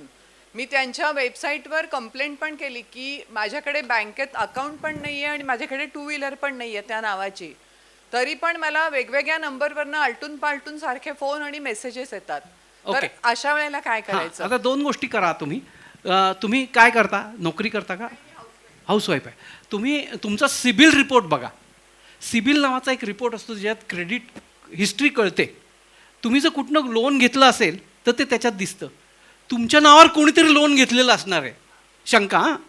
त्यामुळे ते लोनचे हप्ते त्या माणसाने भरले नाहीत, पण तुमचा नंबर आहे म्हणून तो तुमच्या मागे तगादा लावतायत.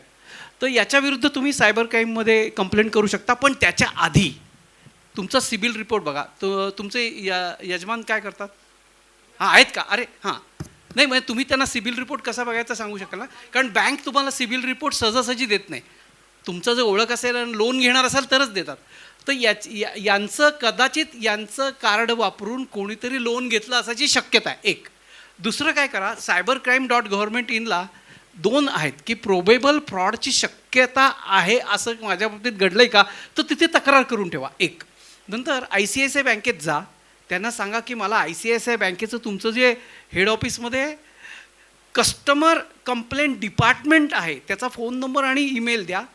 त्यांना मेल करा की हे मला तुमच्याकडे फोन येतात, त्याचं कुठनं फोन आला काय आला ते बघा. तो फोन करणारा चोर आहे का बँकेचा आहे?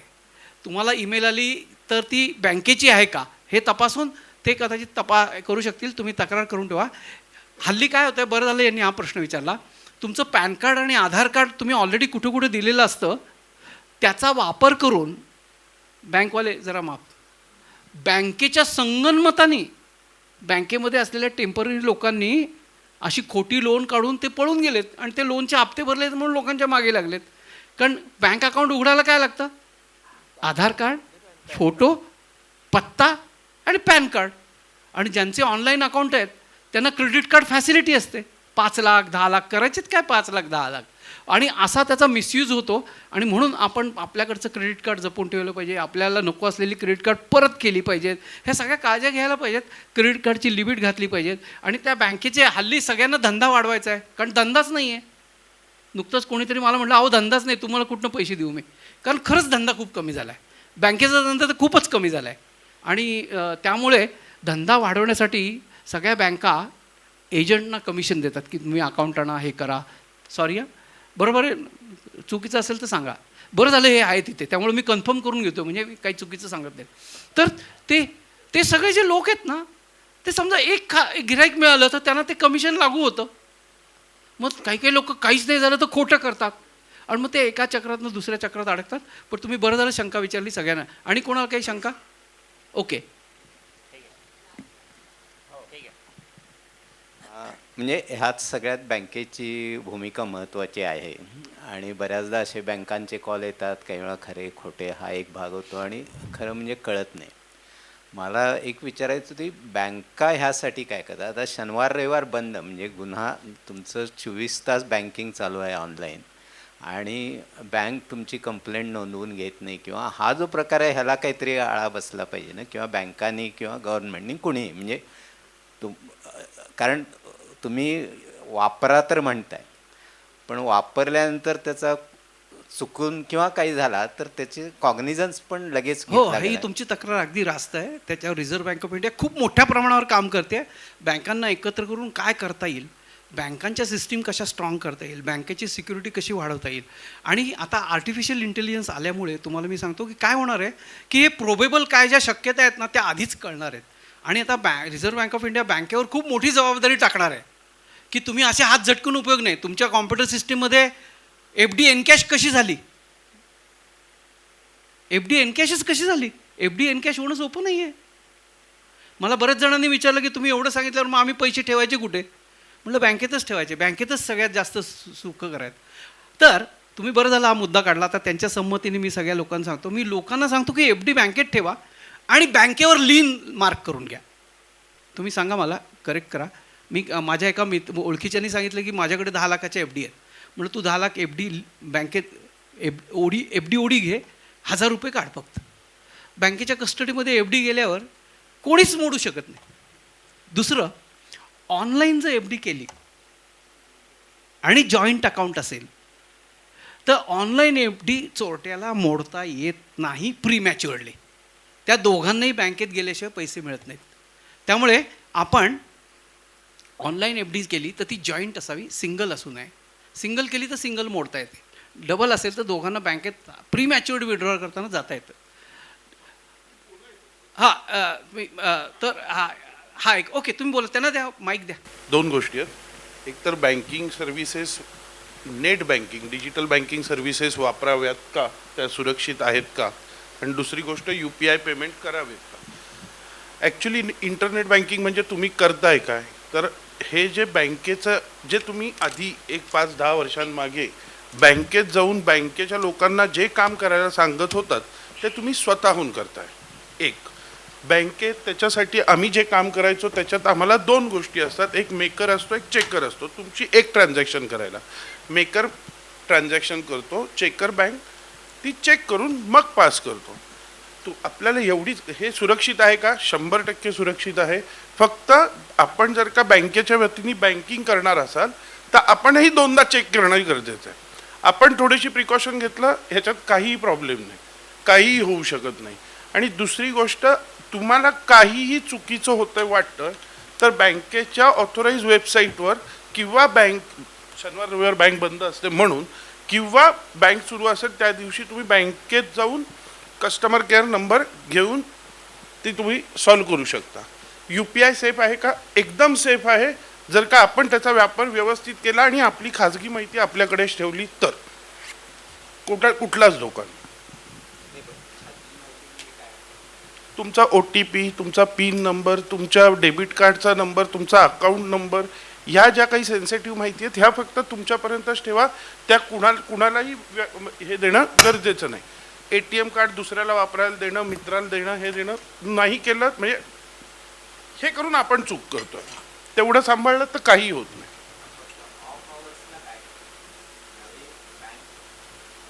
तुम्ही कुठल्याही बँकेच्या ATM मध्ये जरी गेलात ना तरी तिथं बँकेचा कस्टमर केअर नंबर लावलेला असतो. आणि सर म्हटले त्याप्रमाणे पहिले 1 तास असतो तो सगळ्यात महत्त्वाचा असतो. त्या काळात तुम्ही केलं इमिजिएट तुमचं अकाउंट डेबिट फ्रीज केलं जातं की ज्याच्यातून पुढचे पैसे जाऊ शकत नाही. हो 24/7 असतो.